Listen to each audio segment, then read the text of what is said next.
Here we go. We're doing it. We're doing it live. We'll do it live. Oh, yeah. Welcome back to Winners Take Y'all. We have a kind of a different show here. Shane Nalley will join us. I feel like my association with him is Mike Kudrowski's mechanic back in the day. Not Mike Kurdowski, as they would love to tell you on the Nashville Network. It's not Mike Kurdowski here on Diamond P Sports here at Daytona Supercross. Mike Kurdowski. No, there's no R in it. Yeah, it's K-I-E-D-R. And I'm going to go ahead and call you out, Sean Dukes. If you're listening, there's no R. Look at the name. He calls him Kurdowski. K-E-U. No, just K-R-D. K-R-D. Kurdowski. Kurdowski. It is K-I-E-D. Kurdowski. Yes. There you go. Cheese Kurdowski. Trying to help you boys out. So sorry to call you out, Sean, but it's Mike Kudrowski. Shane Nalley will have him on. And then what's the gentleman we're having on after him? Kirk Benke. Yes. He's not going to pay a lot for that muffler. That's Meineke, but I get it. Yeah, but Kirk different. Benke. Yes. From Winners Take All.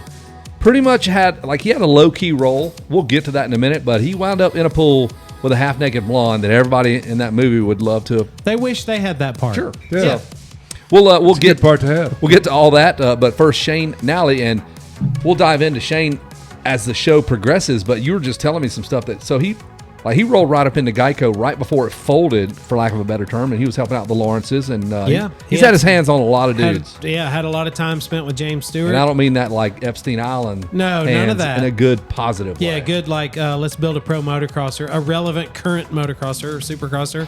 But no, Shane goes back, man. I mean, he's had Larry Brooks as one of his riders, so I'm thinking that's mid-80s. Torsten Hallman beats us because we can't get Larry Brooks' cost. I'm trying to get Larry Brooks on, man. That guy's the busiest man in motocross, man. Yeah, he's a driven individual. Hey, so I'm going to go back to I stand firm. I stand hard, as hard as you can get on mud races. I knew as soon as I saw the mud, I go, Kevin's just over there ready to kill somebody. Yes. Oh, yeah, we were at the Mexican restaurant. I'm telling you. John and I, and he's like, was that entertaining? Kevin's going to be Don't say, oh, yeah. No, it wasn't. It's awesome when the camera guy don't know who he's filming. Sure. And when Cooper Webb, I will say, when that dude comes through and they don't know that he just went from 6th to 3rd, he was Homeboy was ripping on that. He made up 103 seconds on chase. Sexton's just looking over his mechanic. His mechanic's like, what the fuck? And Cooper goes, just flew right by him. Started jumping all the jumps. Yeah, he went from nothing. From rolling. I was halfway through that race. I'm like, Coop, I get it. It sucks. But I'll tell you this. The results look as if the privateers were the factory riders, and the factory riders were the privateers. I'm stoked for Gage Linville and all those dudes. Flipped, that's awesome. Flipped. That is cool. I get that, but I can say that I wouldn't want it multiple weekends. That's you're about to. You're about to have another one. About to get another one. It was kind of cool that he had one. Let's get him one. If you had one a year, one taste of success. Sure. Hey, your buddy Jason Wygant feels the opposite of you. He don't want to castrate pro supercross. He's trying to double down on that dumb stance. It's so dumb. What's the stance? I get it, Feldon. I'm not dogging you guys out. You got to do what you got to do, and I understand why you're at certain stadiums. I get it. You cannot go to and play in when they were in Seattle. That you cannot go to that baseball stadium. Yeah, they were like, go to the baseball stadium. You can't. Yeah, because they're using the baseball stadium right now. So we go to football stadiums when they're not using baseball, when they're not using them. So I understand the logistics of it, but holy cow, it's just my son who is a drive-by. That's the demographic. If you're Feld or you're NBC, you're looking for a drive-by fan that just cruises in. He texts me midway. He goes, "Well, this is boring."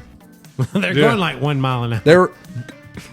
Listen, I will say this. It looked like us. Me at Calhoun on a dry day is way funner to watch, and that's holy cow. That's terrible. I'm not jumping anything, Kevin, but I'm going faster. I'm not jumping anything. I'm just saying, it's faster, more entertaining than that. It was more entertaining at scrubbing dirt for the for the fans that attended scrubbing dirt to watch Southeastern Vintage Motocross race. For the SCVMX. Saturday during the day than it was in the Meadowlands that night. Moto outdoors, I get it, dude, but the whole selling point for Supercross is a clean, sanitary experience. Not in and out, sweating your go to the concession stand, high flying triples and doubles. Dude, they knocked they had no jumps by the end of the main. Did you notice they went and mowed them all down? They shortened it down to nothing. There's no qualifying. It's 9 minutes for that 450 main.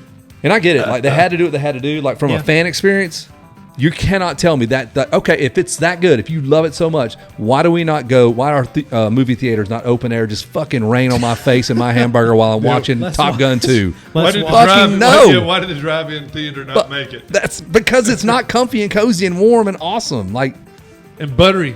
And I'm not. I get and that. This is coming from an old school guy who 2 strokes for like all that stuff. And I'm telling you from a fan experience, I guarantee you, maybe they already sold enough tickets because it was pre-sale and all that shit, but I promise you it was not as entertaining. And if you brought a person for the first time to that race, they're like, they didn't. We're going to sit out this how long? I 100% agree with you. I only present the opposite just to mess with you. Yeah. But I totally agree.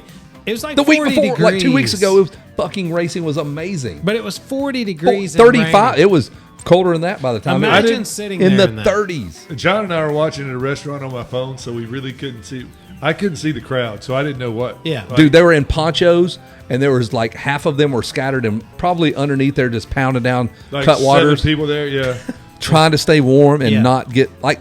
I would love to check the workforce of the Massachusetts area because they are in that hospital's full up with damn pneumonia. Sick, just ate up with pneumonia.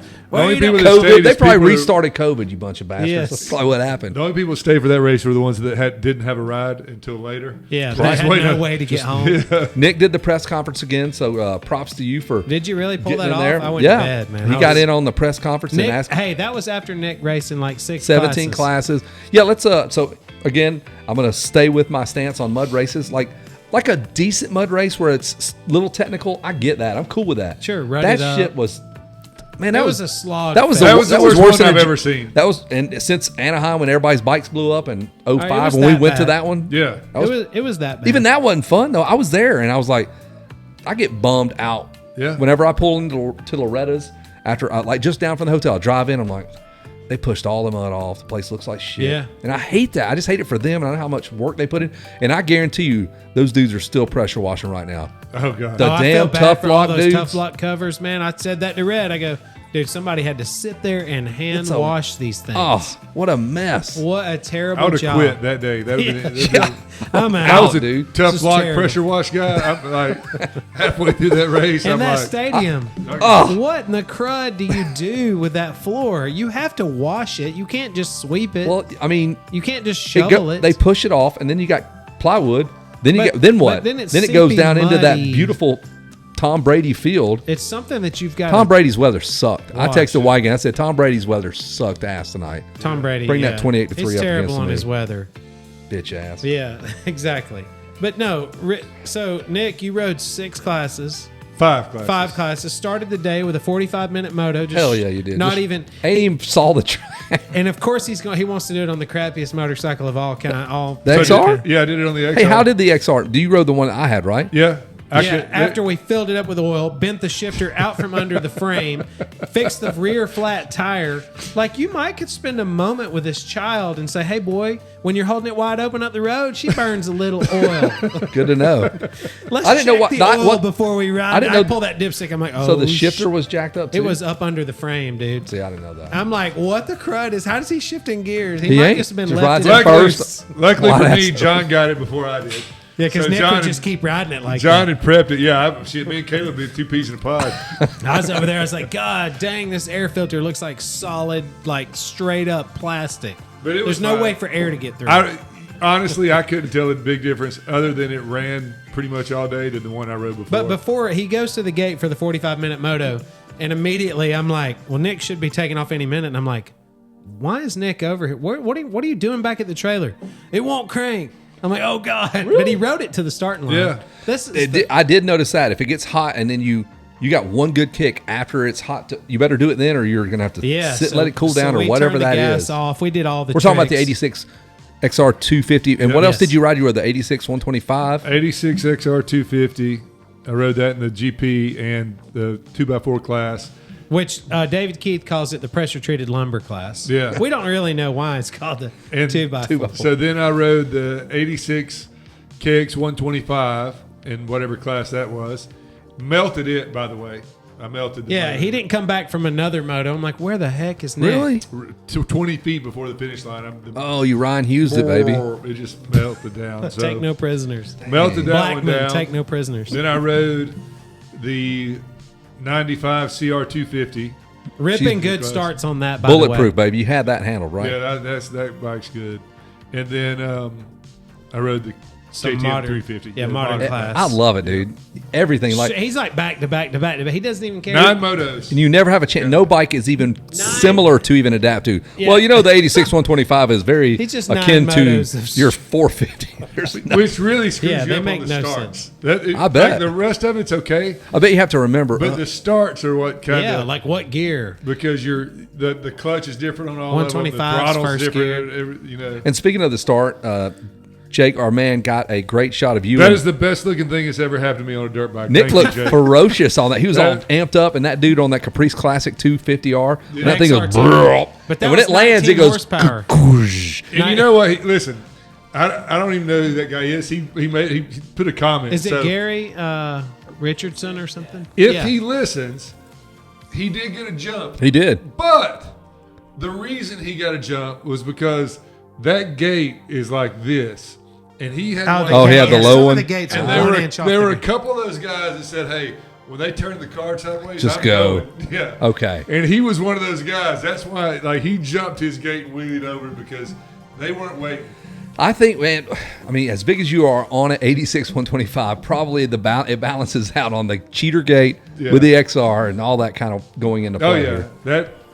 that's what my wife was like. Well, that bike melted, and I said, yeah. And she goes, well, is that one of the ones you like? And I said, well, you know, it's the made for a coolest guy looking that's one. about 160 yeah, at and the I'm- most. Yeah. yeah, and I'm 220 without gear.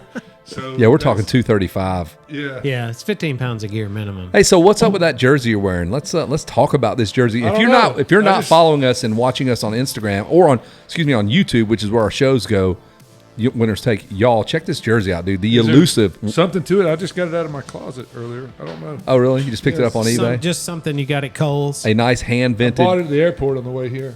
Jeremy go ahead, McGrath. Jake. Jump in there. Yep. All right, I'm jumping into Do it. it. We're going to talk about this jersey. So Get a Nick's looking handful, Go ahead and sit. Nicholas. he's grabbing a handful of behind, and it feels good. But yeah, he's looking good. It's a very rare 1997 Jeremy McGrath. Oh, the jersey. Suzuki. Suzuki of When he joy. got taken out at We've got round sponsors one like by his No former teammate Fear, Lamson. 1-800-COLLECT, Spy. This would have been super rare because it has a number 2 on the back, and everyone knows that McGrath was defending that title in '96 with the number 1. So this would have been a motocross jersey, and tracked it back to, I think, Steel Roots film. I'm gonna have some footage. Oh, for you guys, yeah. so stay tuned. Good Dropping call. all And I the can good tell stuff. you from having this jersey on, I owned. I think I still have a non-McGrath, like a Nick Blackman jersey from Yeah, this. like a Oh, that's Triple more. Zero. That's worth way more. And they're made different. Like this looks like my jersey. It don't feel like my jersey. Oh no, that's the pro. That's a I mean, it's- one-off. it's That's handmade. Yeah. Different. Like the material feels different. Well, bring it in. Let's see. That's a sublimated jersey. It's 100% cotton. It's nothing. That's a cut and sew deal. But They like sublimate some the whole of the thing. some of the logos. Now on the it, logos are heavy absolutely vinyl. hand done for him.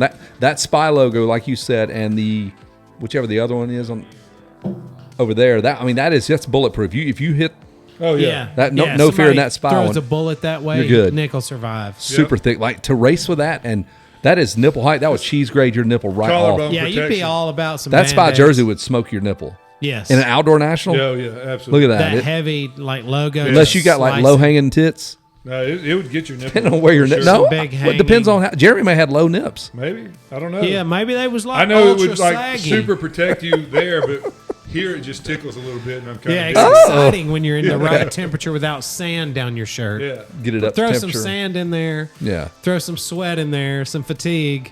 You're getting your nipple sawed off, Nick. Just Hate it for you, cuz. and just wearing it here for this is just a little stimulating. Yeah, Yeah, it's stimulating. because and nobody's staging. Keith What? Johnson's not Does rubbing some of that nobody- sand on your Does titties. nobody sell like nipple stimulating shirts? Not anymore. They used to. Yeah, Back they used to in sell days. those shirts you used to wear in basketball when you throw that shirt on over yours with the cheese grater where you could literally see Yeah, right yeah, through yeah, it. yeah. If you happen to wear that without a shirt, God, it dude. would take You'd an be inch off your bloody. nipple. You'd have Clubber's nipple. It was literally. I'm just talking about just stimulate a little bit, Yeah, just to get you through just the to day. get you ready for the first moto. Yeah, Yeah. Do you need that? You need nipple stimulation to get ready That's for your the motos? only way Hey, Nick can ride. it doesn't hurt. No, it helps. enough. Especially you push a bike off the track. How are you supposed to get motivated for your Yeah. next moto? You just get And some he had to blood be flowing back all up there over. in like 6 minutes. Well, how about you, John? I heard you were lighting them up again. You set the world on fire at SCVMX. I set the world on fire. We had they put our XR class, the pressure treated 2x4 class, in with super many kids, and I wish you could have seen these kids. They were Killing so themselves. mad. We come rolling these old cheese ball bikes. They're like, we're and going to they're destroy these. mad. They were giving us, the damn evil eye. They sign. were like, "Why are you in here? What are you doing?" I said, "Look, man, I'm about to show you weigh how. about 1/3 of me. Your motorcycle is the same horsepower as this. You should be out front. Don't even worry about us. Just race. This is stupid. Why are you in here?" And then the dad starts in on me, and Nick's won over. So Nick's sort of hearing it, And then these flipping kids, they don't put their bikes to the floor out of the gate. So No, we were right there in the middle of them on the starts. They got their junk handed modern to 'em. shit, and we're like we're on those XRs, right going to the They're right mad. behind Pushing little John. kids wide. Like, get out of I here. almost whole shot the second moto, and this kid on a Super Mini was not having it. He was willing to die. And I held it all the way to the floor, and I'm like, I'm going to beat this kid to the first turn. And that XR is terrible, and it's very scary to go full speed And I would on it. not want to be on the line with those kids either. Oh, they were mad. Their faces were telling the story. And so we asked other people on the end of the gate down there, we're like, hey, were those kids giving you hell? And they're like, God, those kids were pissed. I'm like, 12-year-old yes. kids just about to whoop your They ass. were pissed. But it took them a whole lap to get around me. Good. I held them off for all the way to the finish line, and then they started coming around. I'm like, this is terrible. I have no suspension. I got 21 horsepower of boggy Four-stroke horsepower. Old four-stroke horsepower. 40-year-old horsepower. Yes. I'm like, you clowns are having trouble getting around me. There's got to be some friction loss, like 86 to now, like pushing that all through. We're going to Yeah, lose, we're like probably it trails 15, off. 16 horsepower. You know how like you hook an extension cord to extension cord to Yeah, extension cord. eventually you don't have You don't have 120, yeah, no, we're so- 98 volts or something like that. No but way. The other class, it was just all I can say is I don't think people hold it all the way to the floor down the start straight. Because people don't why- practice starts anymore. Why Like, would my that's 350 true. beat a gate full of 450s? It just makes no sense.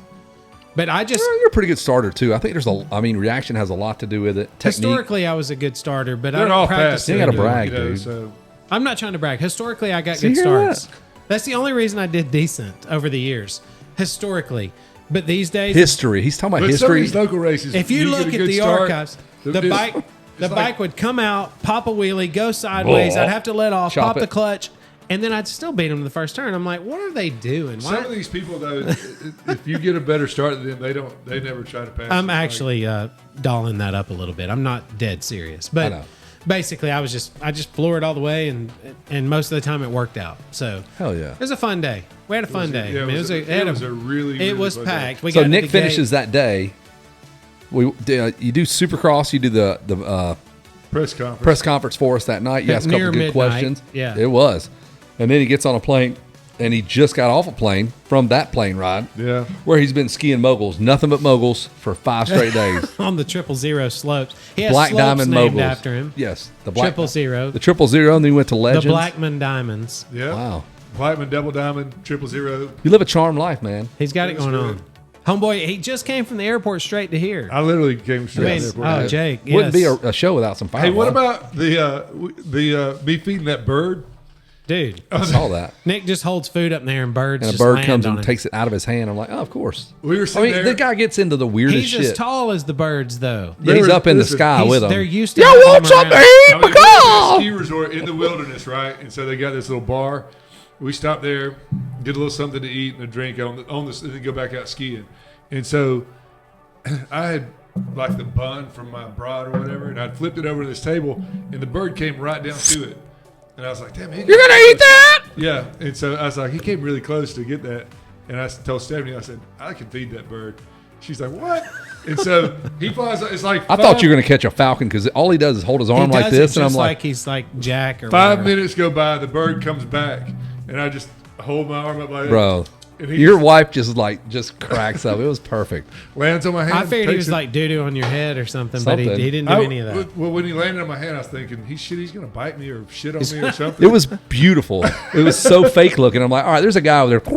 And he just Yes. lets his carrier pigeon fly over to Nick. And, It was all right, $5, you get the completely video. organic. I mean, dude, like, Of course, nobody else does that. That was I'm classic. telling you, Nick lives a wicked, fun life. So the dude raced SCVMX Saturday, watches the race, Handles the press does the press conference. conference, gets on a plane, butt crack of dawn, moguls for 5 straight days, moguls his ass home here. He's right off the plane, Straight 15 from the minutes. airport, straight to here. And here he is doing a show with, Jay. just happened to see Jeremy McGrath and got the jersey Yeah. at the Yeah, Took airport. some, out of Jeremy's closet. I literally yeah, went dude. home for about 10 minutes. Drove from the airport, dropped my wife off, ate a bowl of Frosted Flakes, and came here. Yes. My man. Which is rare because My normally man. he just didn't There's have a time big to tall do glass over there, Jake, by the way. You want the big one? No, that's you. He didn't have time to do a hand steak. No hand steak. I didn't know. Well, there's no leftovers because I've been gone all week. He'd been gone. Yes. That's a risky move, a 6-day-old hand steak. We got a lot of cool stuff to talk about. We probably should just circle Hey, back to can it. we talk about? I was home for 10 minutes about kids for just a minute. Like when you have grown kids, which we Okay. all have, the dumb shit they'll do. Sure, makes no let's hear sense to about you. it. I get there. You know how like your refrigerator has a place in the door for gallons of milk, like 2 gallons of milk, Sure. right? So there's 1 gallon that is dated the 8th, which has I about already know where you're headed with this. an inch and a half. So you in need the a bottom fork of for it. that one. Yeah. Scoop that good shit out of the bottom of it. It's a few That's days. where all the protein is. It's Vitamin D's down at past the bottom. date, and the next one is dated for the 18th, which is so. My kid, the one that's dated for the 18th's got like a third of it gone, so he just left the fucking one from the 8th. This Right. curdled by now. 100%. He's like, oh, that one's out, so I'll just drink the new one. Not, I'll take the other one out, pour it out, and throw yeah, it I'll away. get rid of that. No, they leave Make some everything in the space. And he just- pantry. They take the box, an empty box of Little Debbie's. I'm like, you took the last. And that's rude. That's mean to 'Cause the you person fake who everybody thought- out. You're like, Oh, oh, yeah. I could go for a little Debbie. Break your ankles. You Ha think ha, there's ain't an nothing oatmeal- there. yeah, you think You're there's pumped. oatmeal cream You got pie some in that curdled bitch? ass milk And then there's and an nothing. empty box of oatmeal cream pie. That's a bad day. Sucks, That's a man. bad day. Some bullshit, Yes, dude. it is. So, all right, let's hit. I will. let's hit Today's up my Shane. son Casey's birthday. He's 25. Oh, happy birthday, Casey. Yeah, I went to go see him and Damn, you're holding their old. little baby, their little 2-month-old baby. Now Does we that went- make you 75? it does. It makes me 75. So, god dang, I know you can't believe that kid is cannot. 25 with a 2-month-old. What's the grandbaby going to call you? Papa. Papa? Yeah. Or Pops, Papa, whatever. Papa Pump? I think I call my dad Pops. What's up, Pops? So I always thought that was cool. I Yeah. always dug that. So. Well, there you go. Yeah, it's been super fun. I haven't really, like, he's just kind of, Did you put any thought into that? yeah, oh, absolutely. And I got my you don't name wanna in. Be like Grandpa No, and Kelly. you got to get your name in early because Grandfather he's got Kelly. multiple parents. Like he's got, you Yeah, know, other people could snag his, your name. his real mother and his stepfather. Yeah, they take you. Everybody's Papa, getting it you're in. So screwed. I'm talking about. They were 1 month in. I said, "Here's our names." We slid that across the table. Said, "Show that to your managers. See what offer he's To got the here." management. Like he's at a car lot here. Let Yeah, me go as soon see as- my general yeah. manager. Yeah, let me go check Grace. and make She's sure. like, "That's bullshit. He can do better than that." Yes. Hey, yeah. As soon as they say you're pregnant, like it's like, hey, we're pregnant. I'm Papa. Papa. Dude, But but she you is know, Nana. You know, Yeah. in your head, you do not feel old enough for this to be happening. No. So, like, how do you even? I can't picture this. I can't even picture putting my name in the hat, being like, "Hey, I'm going to be called this." Me 'Cause, either. dude. I'm 18 or 25. Your kid's the same age as mine. I know. I'm Yeah, it's- 18 to 25. Well, I'll in say my this head. right now. Your son, Jake, is very. You got some young ones. 2, something like that. Two kids, right? Just one, but he's 2. Okay. Well, I remember when Casey was born, and I said, I had this image of him coming in to borrow the keys to the car. He's going to be this high. He's going to come through. His head's going to be come through, and I could visualize that. And now he's got And a it kid. all and, happened just like And you dude, he's pictured. crushing it. He's way smarter than I am. If you ever talk to him, he's like well put together, and is like he's on time. He's solid. He's a solid kid. It's bizarre. Like he's a He's good on kid. time. I mean, that's all I wanted was Well, for I mean, my it's a son tangible to be on skill. time. Like follows through on He emails. said- Two he does. most important things: punctuality and fresh breath. Other than that, we're good. Yeah, by Fresh God, underwears. Don't be stinking out my face. Yep, and Riley's 20. I mean, he'll be 20 in just a couple of days. Oh, he's younger than Red. Okay, I didn't know that. Yeah, he's. I had no idea. Yeah, he's born in 05. So Yeah. yeah, man, they're Red's both 03. doing their Yeah, thing. time marches on, man. Yep. Hey, and again, I want to say, get well soon to Alan. Alan Nuts. And I want Alan to come do the show. And like some people kind of had mentioned whenever we talked about Kyle after his heart attack, they're like, man, I need to kind of check that out. You can check it out. There I are went those. and had a whole heart healthy You can do the scan. screenings and Yeah, do I all, did the and it screening, costs yes. not much. And after I went through, just before Kyle had his stuff done, I went through a full checkup, and they said you're good. So it was very comforting to So know you that. could really start eating KFC like and crabs stuff. for sure. See, I was like you. My mother had 5 bypasses at 60, and my sister had a heart attack at like 58.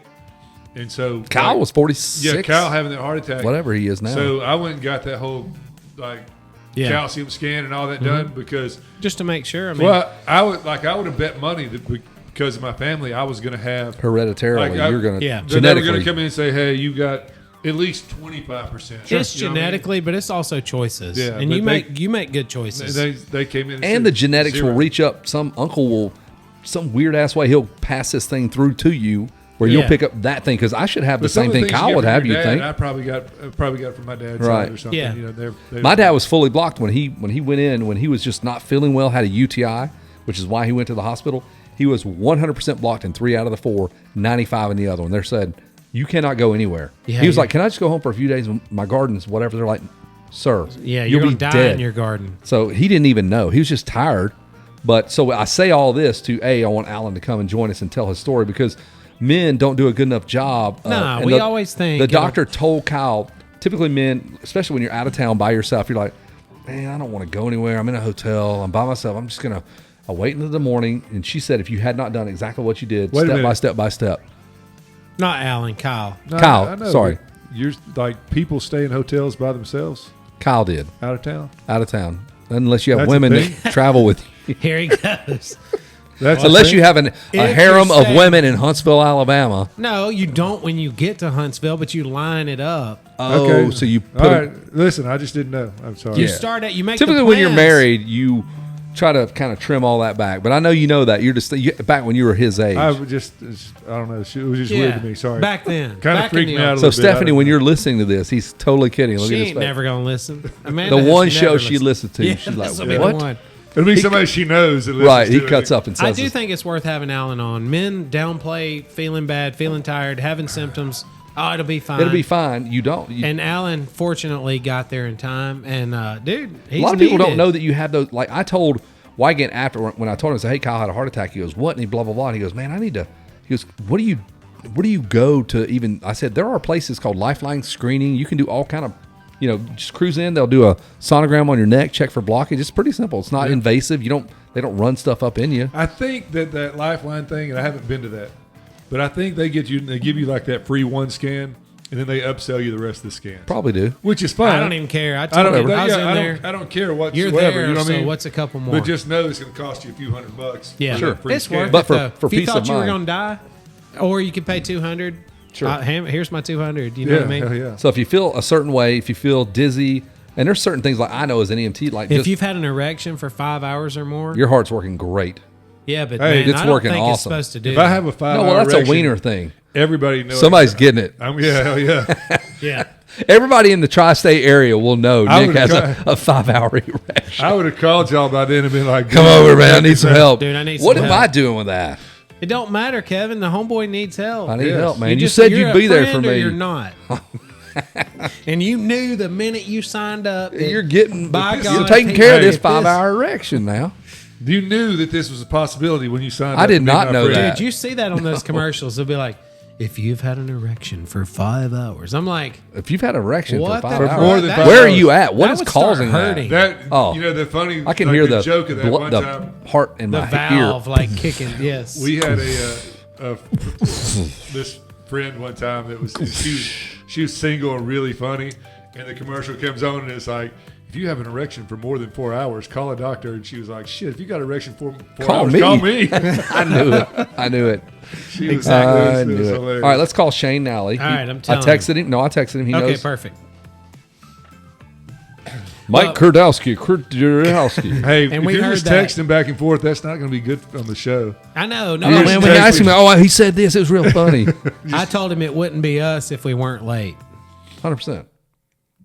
Dude, it's 7:15 on the money. Yeah, well, we told him 7, so you can live with knowing you were 15 minutes late, Kevin. We're in a different And then your time. phone's going to jack What are up. the chances this even works? Oh, 100%. So far, Me. Hello. Shane Nalley.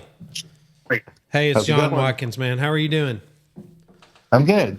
I got Kevin Kelly here and Nick Blackman. hey, you're not a part of that Nalley automotive group, are you, in Georgia? Like, they're big. I wish I was. I wouldn't be working. Right. They've done pretty well for you themselves. know what? They do have one of the sons for that family is named Shane Nalley.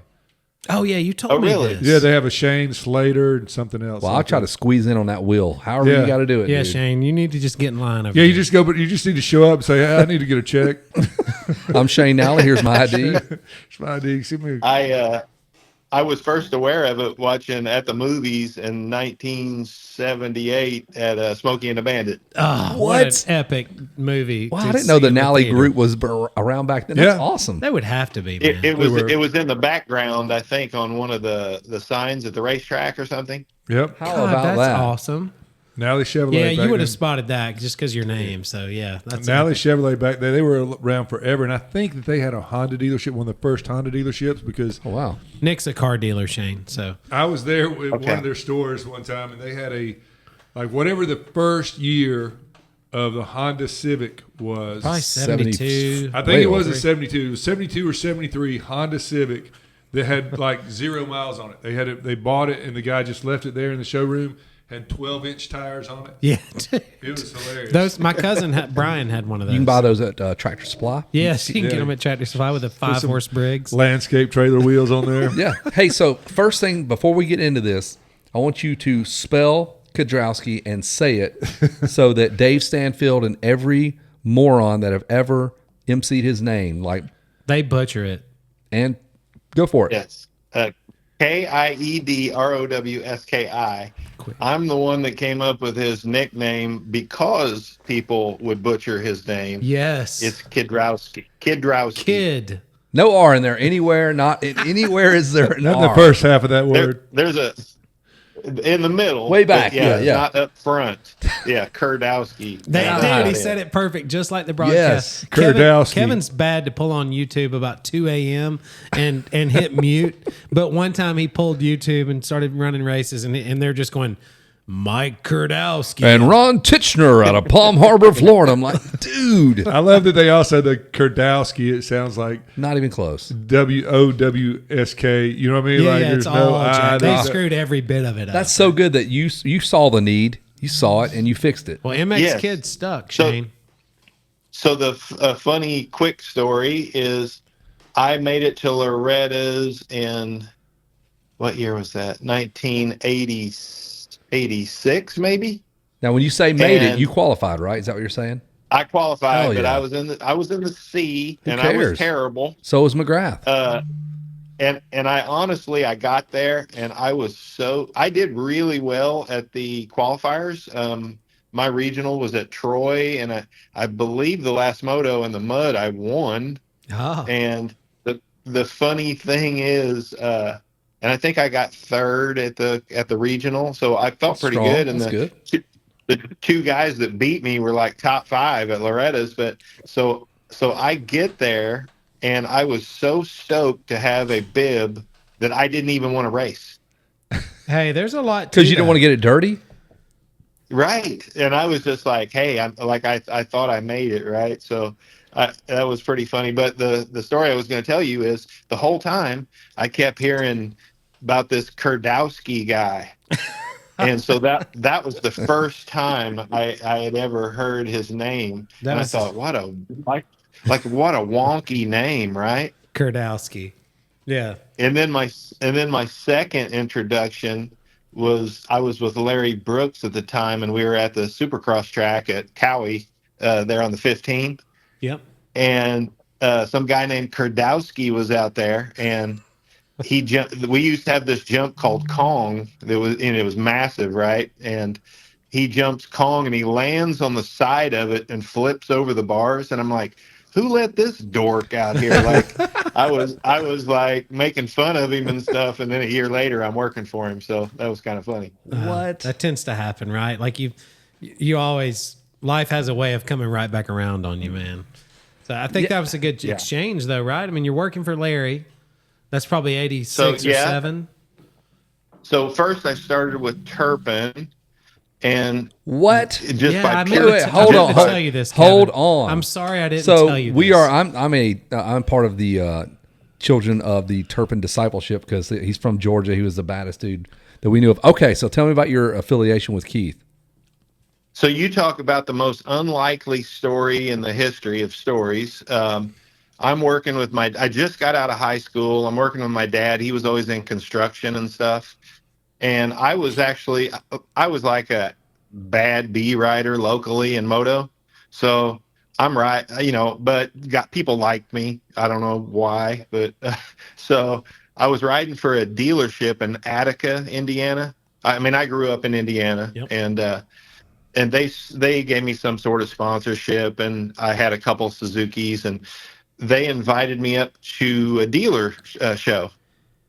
So I come up there, and I've always been like, it doesn't matter how famous you think you are or whatever. I treat everybody the same. Hell yeah. Right on. And always have, like I always say, if I'm going to ask for an autograph, it's going to be on a check. So That's a great place to I go up give there. autographs. I go up there. A tiny backstory. I was a huge Bob Hanna fan. You know, I went to the grocery store and got the contact paper and made my own lightning bolts for my helmets and all that stuff, right? Yep. So I get there and he's there, and you know, I wasn't starstruck or anything. I honestly don't remember what I said to him. Like, I wasn't, you know, a fanboy, like, hey, I want to do what you guys do. I literally didn't say anything. I just like shook their hand, talked to them, whatever.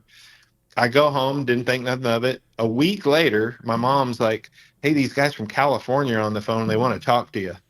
So I get on there, and it's Charles Halcomb. I don't know if you remember him. Mm-mm. And he goes, hey, would you like to be a race mechanic? I go, I mean, I'm brutally honest and usually a little too blunt for most people, but I'm like, hey, man, I don't even like working on my own bike. and he's like, well, he goes, that might be perfect. And I go, okay. So he explained it to me. And basically, John Turpin, you know, was pretty overbearing guy. He was a great guy. Loved the family. Yep.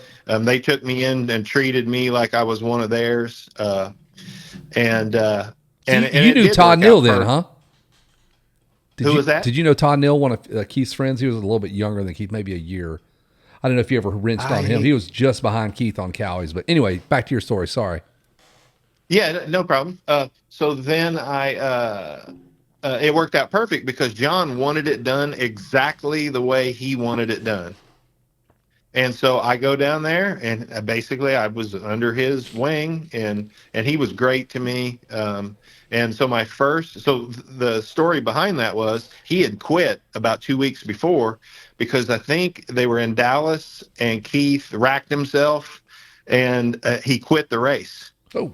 So John threw up his hands, and was like, yeah, I'm done with you. So I come in, and my first race was Giant Stadium.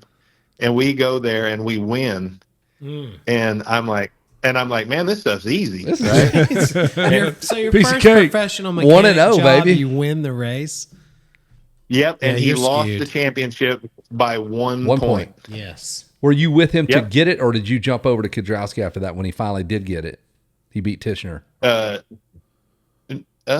He won it the year before because he was champion okay. when I had him. Okay, got it. Wow, you got the champion? Damn. See, And his perspective is skewed. yeah, you got a He thinks champion. this junk's easy. First race you win. Like, oh, yeah, this is what you do. This is how most people start, right? They call you up and they're like, yeah, we got the guy. He's the champion from last year. And you don't like we, working on we bikes? know you don't like working on bikes and you've never been a mechanic before, but So you saying we want to hire you. Perfect. Yeah, because I believe he win. He won on the Honda in Yeah. He won some. 86, right? No, he won He won on he 80. won a title on Suzuki for sure. for sure on Suzuki, but he won a race or two on a Honda. I would believe it. On Like a 332 was his Okay. number. Well, I had him on number 30 on the Yeah. Suzuki. You can And picture then that. so the funny part was I knew I wanted to jump ship pretty quick. No offense, Keith, love him, but Damn. Wait, hold on. So you knew you didn't want to work on Suzuki's? Hondas are bulletproof. All you got to do is literally, Change wash the them? oil and no, it wasn't the Suzuki. It was so John used to. I think he wanted to shame him. Let's put it this way: I didn't train at all, right? And he would have us out there running races and stuff, and I literally could beat Keith at everything. So Wait, at what? At what? At training? anything physical, yes. okay. Oh, all your physical tests or workouts or whatever. You Push ended up ups, being foot shamed. races. And this guy's Sit winning. And then let me paint you a little picture. We're getting ready for Southwick, and he goes, so we're going to the sand track. I'm like, all right, cool. We go there. It's literally like just a little half acre, and it's got like two sand. It's like a circle Where's it at? And he goes and is it red dirt? Do you remember? Is it bright red dirt? No, it was sandy. It was sandy. Was it in Georgia? I don't remember exactly where. It was Georgia. Yeah. I was about to say, because You're we thinking all like rode, Skyview? our families were close, so we all rode the same places. I was just wondering where it was. Anyway, go ahead. And sorry. he did about 20 laps left and 20 laps right, and then he's like, "Yeah, I'm done." I'm like, "Oh, okay." Hey, that might have been So Skyview. That's what I was wondering. I still have the notepad from that year, but we get to outdoors. I mean, he could lead a race. The year before, Sure. he led Sacramento, and he got so tired that he fell on a hay bale and couldn't get off of it. Oh my gosh. Do you ever, So and not to change the subject, but like, do you ever marvel at guys that just go with their talent and like, you're like, dude, if you just trained a little more, how good would Keith have been? I know he broke his femur in Pontiac, but like, how good could that have guy been? He would be incredible. He would be incredible. He had the ability. He had talent like just running through his veins.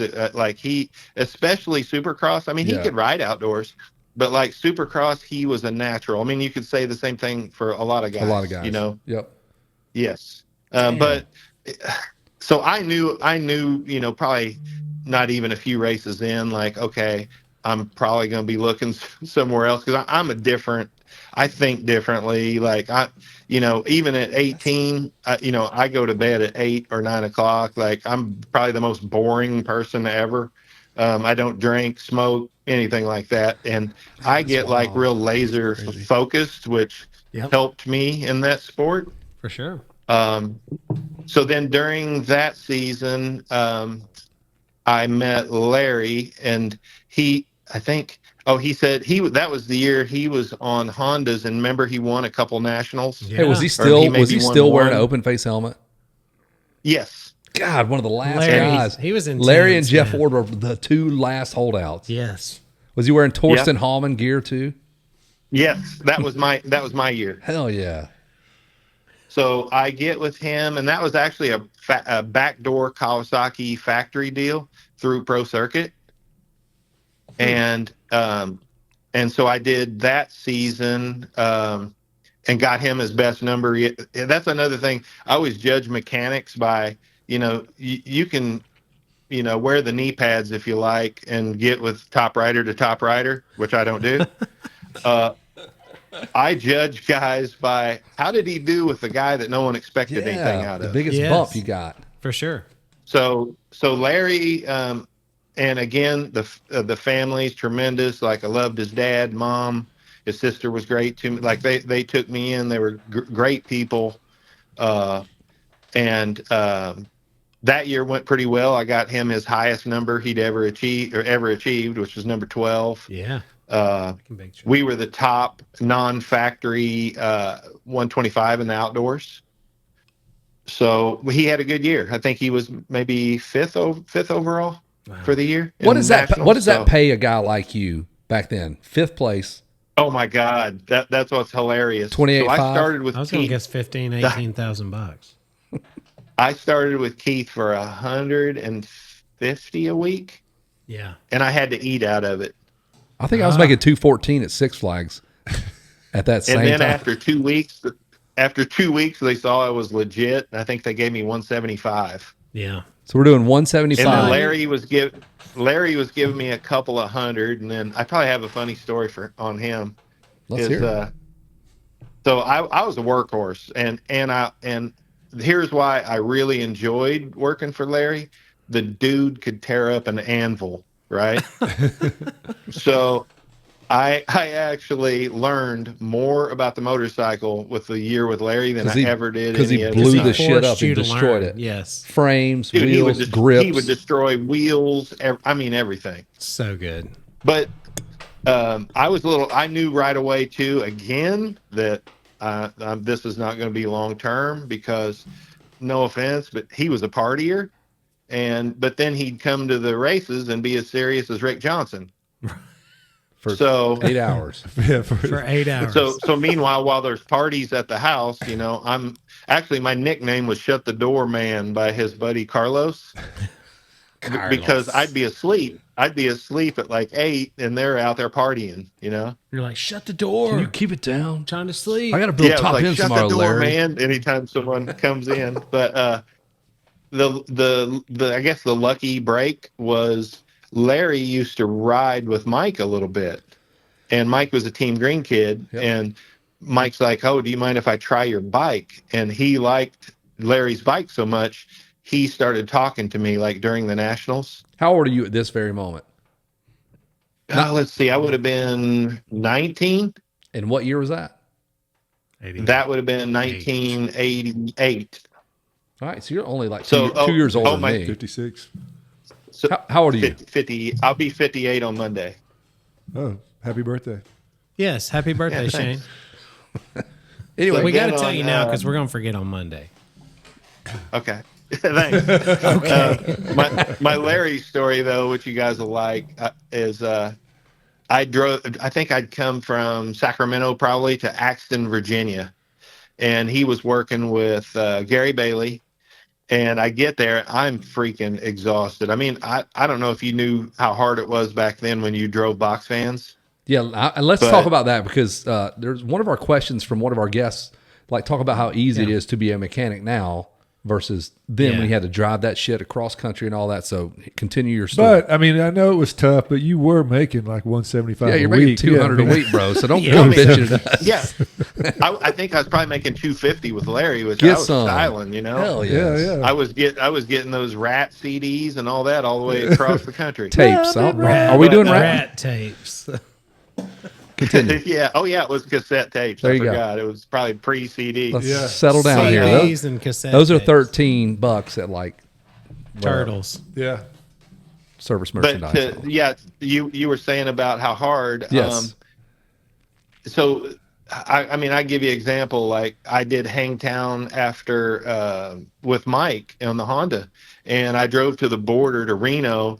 I wake up and I thought I was in Alaska. I woke up and I looked and the windshield was white. Oh, shit. And then I drove in like 200 plus miles of ice road, and then I get all the way to Axton. It was Sacramento to Axton, Virginia, and we had press day. Makes sense, right? 19.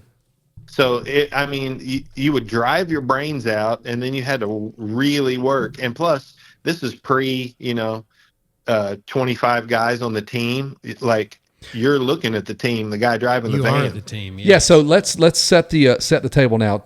Tell me what a team looks like for Jason Anderson. Tell me how many guys are dedicated to motor, suspension, driving, and versus Easier for me is James Stewart because we were a one-person team and I was the driver. So it was about 7, which that's a real lean team, you know. And then I went to Geico, and it was like we were 30 deep, you know. Yeah, such And a you were big doing it difference. at 19 with one. To come across the U.S. with a van. Just think Yes. about that for a second. And Like, who it at was this so point would turn funny loose a because- 19-year-old? I know. It was so funny too because Mike's parents, who are the best mini bike parents in the history of mini bike parents, but they'd hand you their personal credit card, whatever, and you're just like, you're 19, you're driving across the country, like okay, like. Man, that's pretty epic. But It's epic. my Larry story, I get to Axton, I am smoked tired. I literally would drive like around the clock and then just nap when you have to, and then just keep going. Like on And long straightaways. I get and I get there, and like I said, I was a workhorse, so you didn't need to tell me something needed to be done, right? Yep. And he goes, "Hey, don't you have something to do or whatever?" And dude, so I'm pretty hard to make mad, but when you do, like, you better be ready. It's right? hell once you flip. So that let me switch. set the table again. You just drove from Reno to I mean, it's like Axton. 65 Sacramento to hours. Axton. Okay, Sacramento, and then to Axton, and then Larry goes, "Don't you have something to do?" Is that what you said happened? Yes. All right. So I dial on the old grandma phone from Gary's house and get Mitch on the phone. Mitch was, we rode out of Pro Circuit, right? Okay. So I get Mitch on the line, right? And these are the exact words. I go, "Mitch, I'm over it." I go, "I'm taking this van. I'm going to find the nearest ditch and I'm setting it on fire and I'm going home." Shit. He goes, whoa, calm down. Everything's great. Just hang on. He goes, "Put Larry on." I'm like, "All right." I go, hey, stupid, you got to get on the phone here. And it wasn't 3 or 4 minutes. I don't know what the hell was on the other end of the phone, but he was like crying like a baby. Oh, wow. So the Wow. attitude changed The right tables away. have turned. Yeah, but think about how far that had to be a 37, I'm guessing 8, 40 60 hour, hours. 60 I don't hour even drive. know. It Yeah. seems like a long way. Oh, yeah. I mean, it's 24 hours. And fucking his, bike, edge and to his edge. bike was great. And his bike was great for the race. So, Yeah. I didn't That- need a lot of motivation.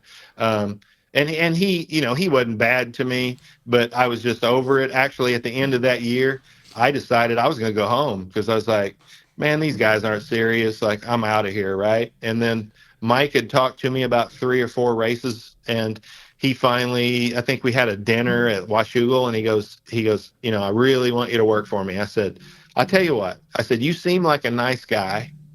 I said, I've always been a Honda guy since I was born. My first real bike was an XR75, 1973. Love it. Ooh. And favorite actually, motorcycle. mine was a 74, the 74. slim tank. Yep, we got a 77 sitting right here beside us. Do the so- 74 still have the offset pegs or no? No, I think they straightened the. Do you remember that, Shane? If your foot pegs were 73, the right side foot peg was more forward than the left side to make No, room I for don't the think it kickstart. was that. I think they straightened. Yeah, I it don't out. think mine was. This straight on Yeah. 77. That's an identical motorcycle right there. Yeah. And then I told him, I said, I'm going home. I'm probably not doing this anymore. But I said, I'll make you a deal. You get on Honda. And I said, you got a deal. So I swear I wasn't home a week. And he calls and he goes, hey, man, we're on Honda. I go, who's we? You got a mouse in your pocket? and he's like, no, we're on Honda. And so I got a massive 25 G's Hey, to Finally. to do that year. And then, like I say, I moved out there. The family took me in. They were unbelievable. Mike's dad was great. He basically said he's the perfect mini bike dad, because he said, hey, I've got him this far. Now it's up to you. And from that age, I swear to you, he never intervened. He never questioned anything. Of course, we were immediately successful. So what was he going to say? not much to say, right? Yeah. Right. So I started with Honda at that time. Basically we got the scraps because we were support. Yeah. I still stand by. That is the greatest 125 team 100%. ever assembled. Were you 762 was- Kudrowski? 762, yeah. Yes. Ah. So that's that 89. year, Is that 88, 89? Yeah, he beat out Dukes. Like Dukes was in the running for that ride. There's a few guys that were in the running for that Honda ride, Yeah. the big that boy was ride. that was 89. Okay. The team leader was George Holland, Yep. Guy Cooper, and then we had Larry Ward, and we had Kudrowski, and then they supported Donnie Schmidt. Okay. So during that year, literally, I believe All three of my those facts guys were sometimes- 125s. Schmidt, Ward, and Kudrowski. Yes. Holland. And Hollowell, no, he was the team manager. Oh, okay. No, he was team lead. So he was excuse me. champion. He was champion Current from champ. '88. Okay. Yep. Damn. And then Guy Cooper doesn't get a lot of credit that he deserves, but that dude, man, he would send it. Do you remember that, Kevin? Like when the Supercross was in the Omni in '87? Absolutely. Guy And Cooper was Cooper there. would just shredded sky his all the jersey. He jumps. He would crashed in the just- first turn. Yeah. All he Yeah. cared about was getting air. Yes. Turn it sideways and throw But it. he in the would big- send Now- it. You're exactly right. Now, my facts may be screwy, but Mike won multiple races. George won a couple of races. Cooper won several races, and Larry Ward won Southwick, which Ziggy was his mechanic, which is kind of a fun fact. Nice. Right on. Yeah. So other than the races that Bradshaw won, I believe that team of ours won every race. Has there ever been a team short of Suzuki who had a lot of Who had big mullet, 44. fluffy headed guys at that time as well? But damn, that's a bunch of That's a 125 powerhouse. dudes. That's a Star Yeah, Racing yeah, of for sure. 88 or 89. Yeah. And the bike was so strong It was good. that, I mean, it was so good. Everybody's in the front. And then, so we got to, what was it? almost to the end of the year, and RJ was supposed to ride 125, and they had shipped the 125 over to Damn, Belgium. Hampshire's been in the class for that long? That's nuts. Not man. that one. Oh, Yes. okay. Got it. The one that doesn't like to crash, Rick Johnson. Good call. In the mud. That dude always crashes. Poor guy. Go ahead. Yeah, our suspension guy used to call RJ and Smith the Crash Brothers. Oh. But Jordan at and Geico. RJ, bless their hearts. They did do some crashing. But we got to that point of the year, and Ricky had broken his wrist at Gatorback. The old navicular. And yep, so he couldn't go. And then they asked Cooper, and he didn't think he could handle the pressure. So we're leading the series, or we're second to Bradshaw actually.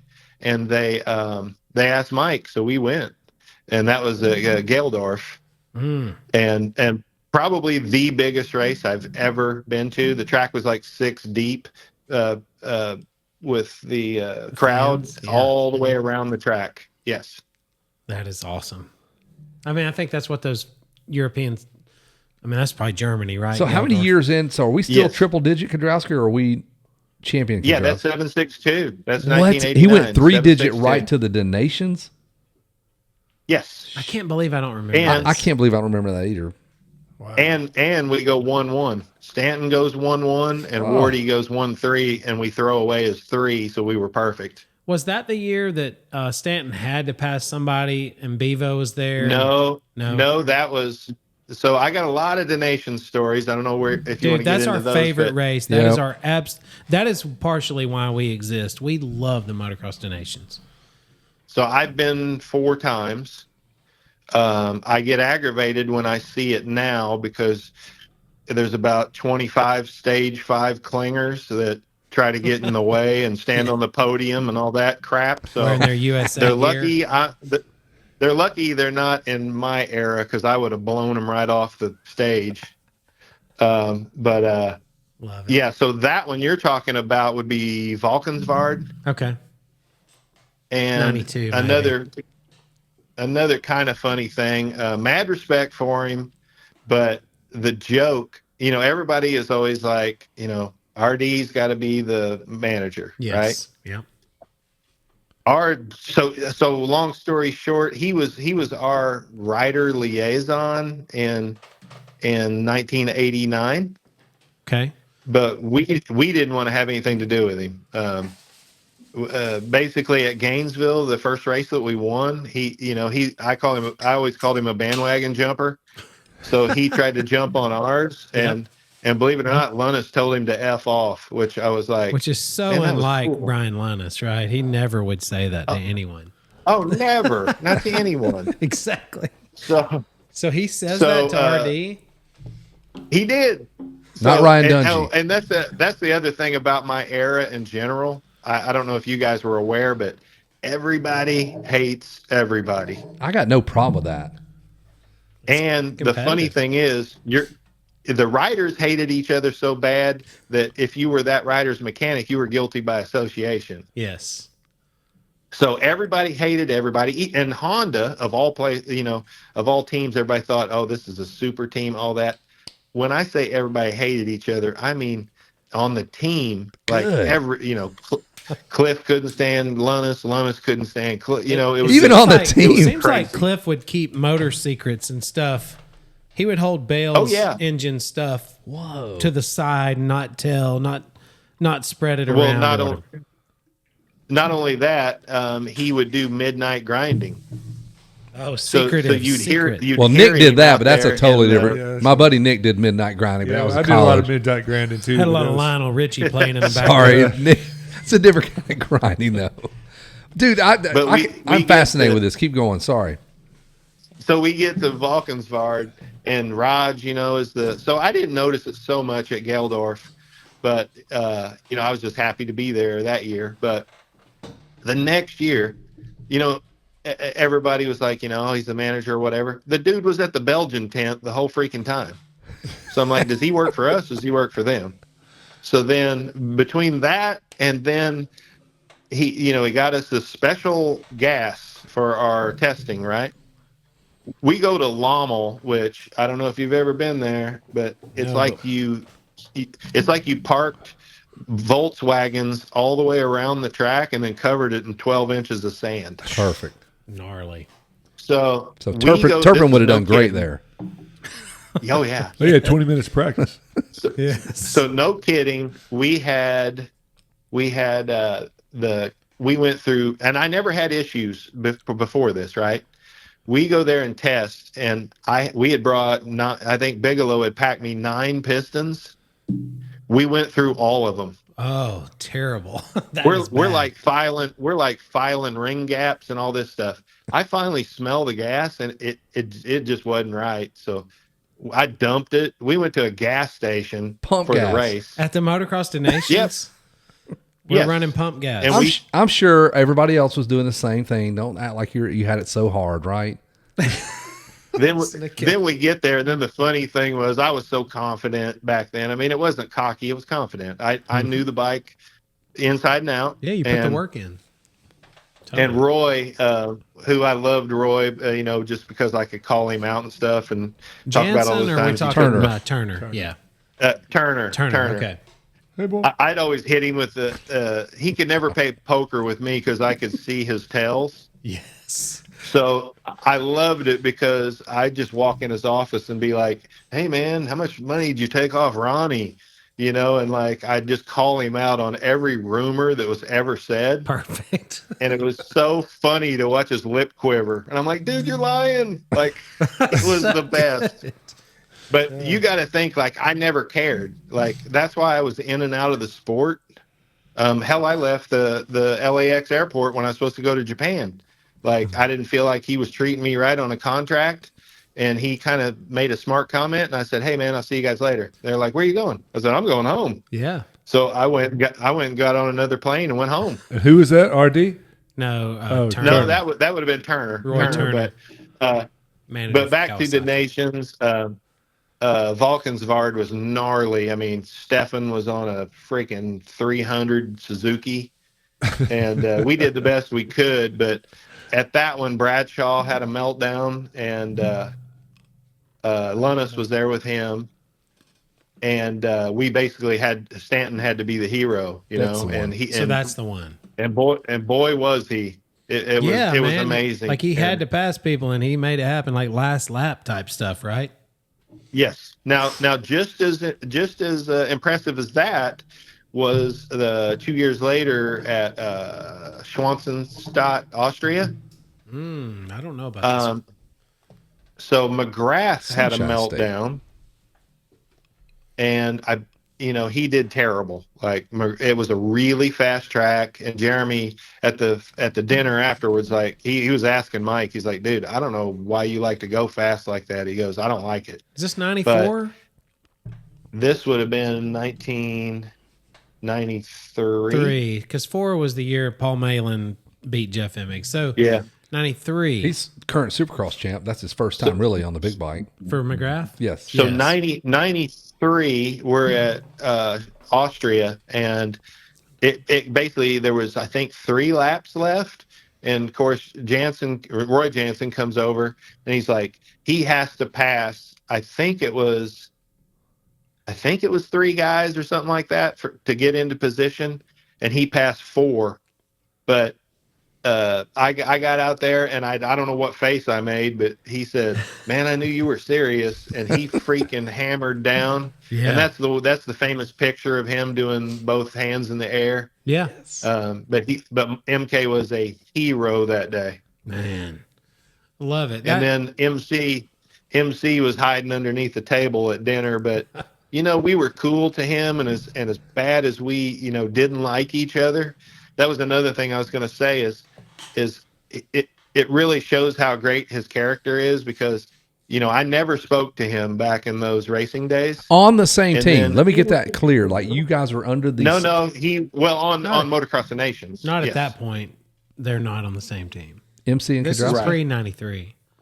But they were Yeah, at 'cause Team we were USA on event. Cowie, and He would was- have been split yeah, fire he pro was circuit Honda. or whatever. Yeah, he was Honda Okay. 93. And Kajowski's still on a green Okay. bike. Or at this point, Kajowski's on a green bike. Oh, okay. So I fast forwarded a little Yeah. bit. Sorry. Yeah. But Yeah. sorry. But then the entire career, right? Never spoke to him. And then, we were cool to him at that donations dinner. And I don't know if that's what did it or what, but I didn't see Jeremy again probably till like Mammoth or something in the amateur when I was, doing the Geico thing. Yeah.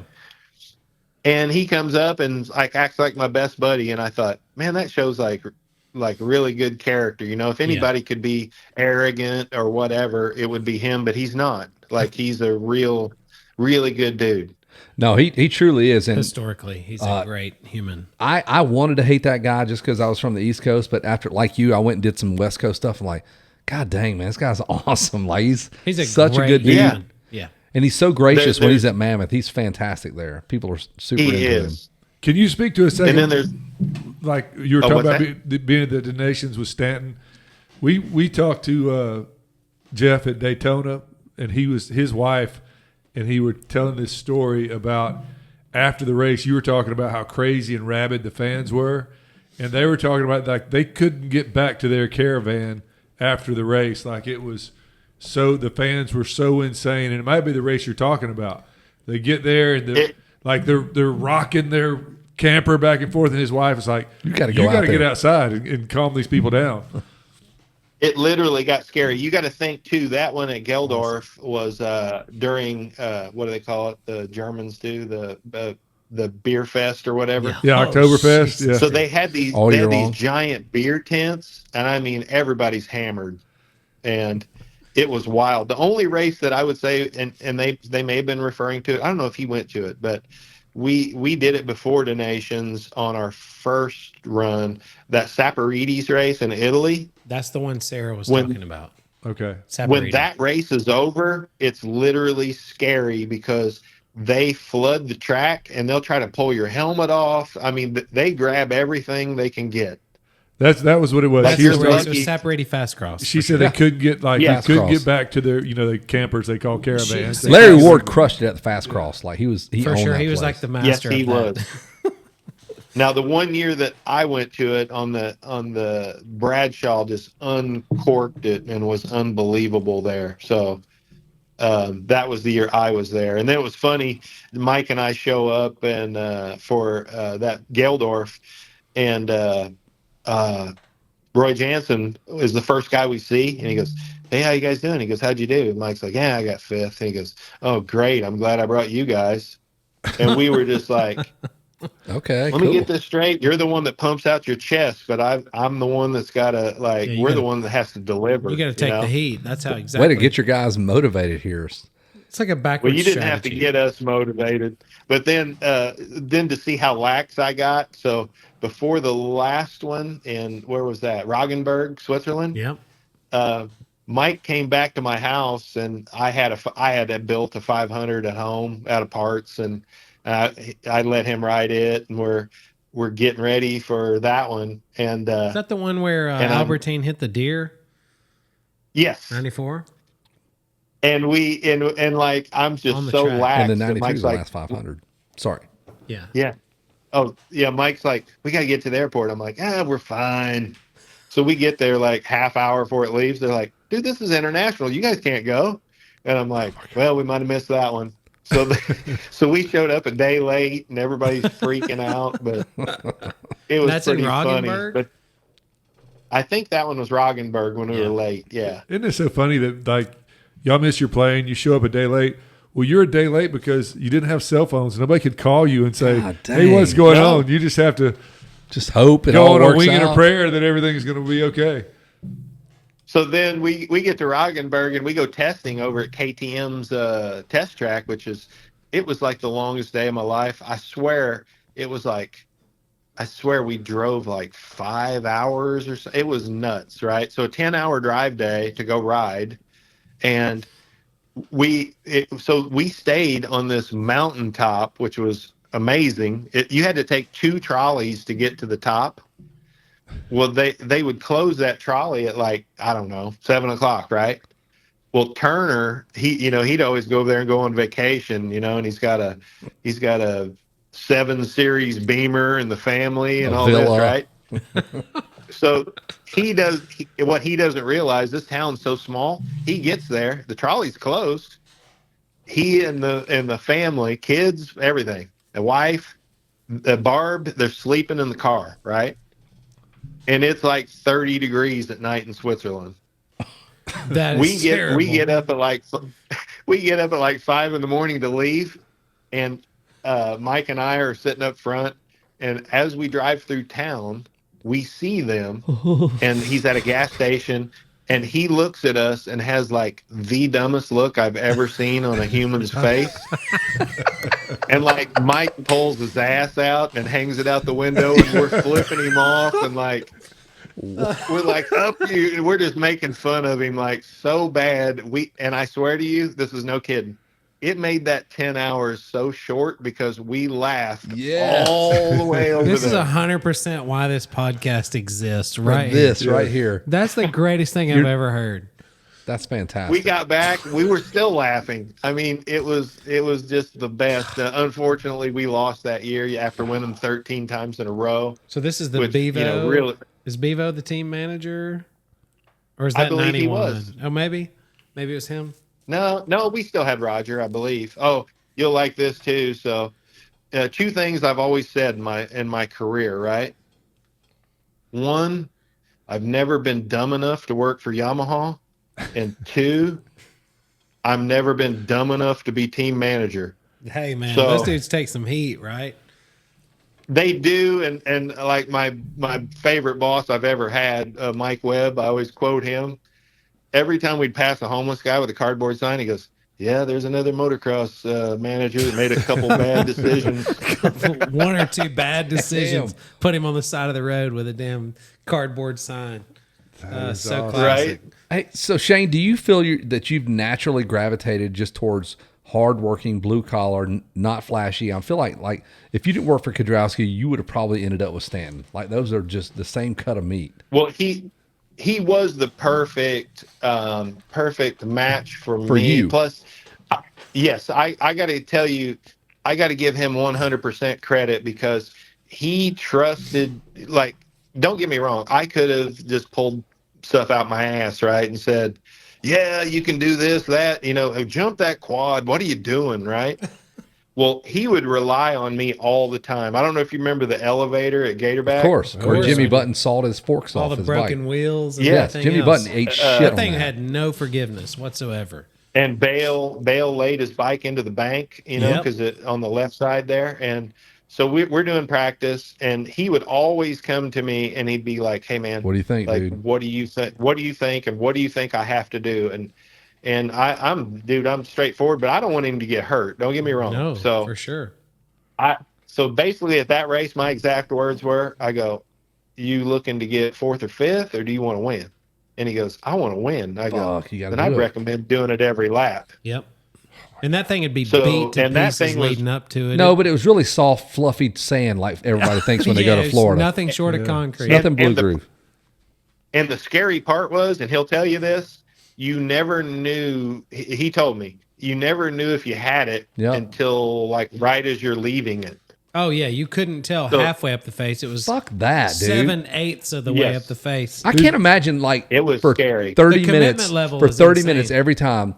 There is something waiting for you every lap that could send you to the hospital. There's no way I could have thought about anything else besides that. nothing. The I whole would time. suck every. I remember the first time I saw that jump Fuck in that person. jump. Fuck that big jump. I didn't think it could be done. Like I'm looking at it, and they're like, Right. they're going to jump that, and I was and like, they have 11 feet to nobody's turn gonna right jump that, yeah, and then not kill themselves. Guy Cooper, like you were saying earlier, Shane. Guy Cooper comes around, first guy in practice, raw, and I was like, And it only gets easier as the day goes on, right? It's really smooth. Yeah, real smooth. Sure. Anyway, go ahead, Shane. Sorry.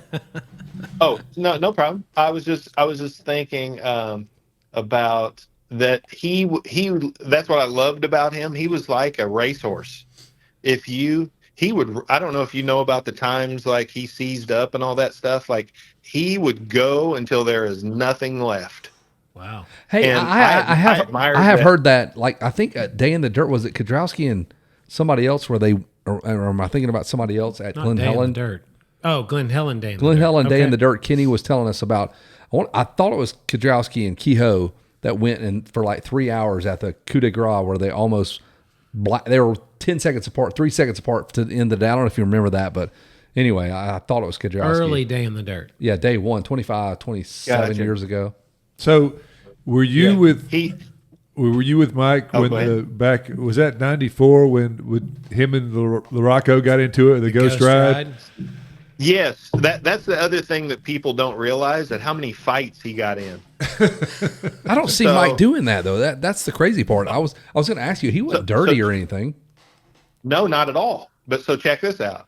There was so we hated Emig, right? I didn't like all the weed smoking and all that stuff that he did. So, and that's the other thing about Mike. I could take my vengeance out on people with him, which was great. I'd be like, man, this guy, he's talking shit on you. You got to freaking do something, right? Yes. So Emig was bad about cross jumping.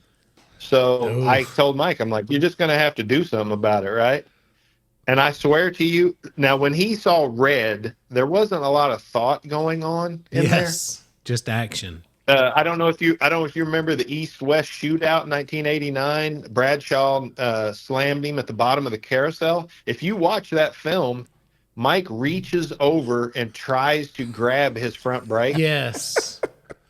And I said, dude, what was that? Or what were you thinking? He goes, I wasn't. Could And you I go, imagine if he that effectively wouldn't have slammed worked. his front That brake wouldn't have on? worked out for either one of you. I don't care. He didn't care. He wasn't thinking. So that Emig situation, I think it was maybe, I don't know, Dallas or Houston, one of them. He grabs Emig in a headlock on a tabletop. Yes. And they land in a pile of steam. So there's that one. Guy Cooper messed with him once, and Mike hit him so hard. This is no kidding. Both wheels went parallel to the barrels, the bales. Okay. He and the bike flew over the bales. He hit him so hard. Well, then Cooper waited for him, and Mike won the heat race, but Cooper was trying to ram him and stuff. I don't know how they stayed on the bikes, but they fought all the way up the tunnel, bars hitting the walls, all this stuff. On right? bikes? Yes. Mike goes to his pit and throws his bike down and says, thanks, buddy. And Yeah. he goes up to Cooper and he's like, I'm going to beat your ass right here, right? Well, then everybody starts grabbing him and stuff. And he goes, I know where your hotel is. We'll be over there in a bit. So he yeah, comes let's back go. over. Dragging out mufflers And and, then- stuff to and beat then- up their face with. Yeah. And then Cooper shows up about 20 minutes later. He goes, hey, man, you think Mike's cooled down? I said, I don't know. No, we'll see at your He goes, hotel. he's like, you think I could apologize to him? I said, yeah, I'm sure. So actually, they worked it out, and then there was a Anaheim where Bradshaw used to. I asked Bradshaw one time, coming home from Paris Supercross, I'm like, dude, why are you such a dick in practice? And he goes, man, you gotta get these some bitches ready for the race. So he just knocked the shit out of people in practice. And then when they see him coming, they're like, yeah, I better get out of the way. Don't right? mess with him because Hell he'll kill yeah. me. Yeah. So I love that about him, even though, of course I had to hate him, but, I like you, but I gotta hate you. he slammed Mike in practice, and dude, Mike knocked the shit out of him. And then Damon come over and he started running his mouth, and Mike's like, dude, I'll beat your ass. I don't care. God, could you imagine and then he's saying like- that to Bradshaw, though? Because, we're East Coasters, man. Bradshaw seemed I know. untouchable. Mike was a big, strong guy, though. Yeah, he was strong, for Yes, sure. he was. And he would not back down. So Bradshaw's like, we got to give each other room or whatever. Mike's like, hey, I've always been like that. He goes, you give me room, I'll give you room. And so then they were good after that. And then the funny thing is, against another tough guy like Stanton, they had hard races, right? But it never got to that point because they both had respect for each other. But It undoubtedly, was the guys that crossed the line. Well, undoubtedly, fast forward Larocco to- crossed the line, right? Vince Freeze. Well, here's where he crossed the line. When they came up the hill on the last lap, Larocco went so far inside, I can't believe he cleared the bales, right? Mike was in the inside rut. Larocco goes inside of that, where there's nothing to grab onto. He hits Mike, stands him up. Well, that wasn't the worst part. It was running over him as he was under his bike that Mike went, I'm going to kill this guy, right? So they come across the finish line. He ghosts his bike, gives him the finger, and he runs up to him and he goes, "How you like that?" was what he said. Damn, Dude, I got to be honest. I've never, I followed Mike Kiedrowski my whole career. He was so unassuming to me, the casual fan. Yeah. I'm just a couple, I'm probably his age. Never knew he was the West think Coast he was version of until- Damon Bradshaw. Yeah, he was until he would wasn't. fuck you up. And I Yeah. love that. I'm a bigger fan. He was just a quiet, multi-time champion. Yeah. I mean, We, both of our attitudes were, though, we're not taking shit from nobody. That's why it works. So, that's just the way it was. did he And train so- hard? I mean, he looked like a guy that lifted weights and worked out, and you know what I mean. Has to have. He was not built. I mean, he was built thicker and more muscular than most of the guys back then. Yes.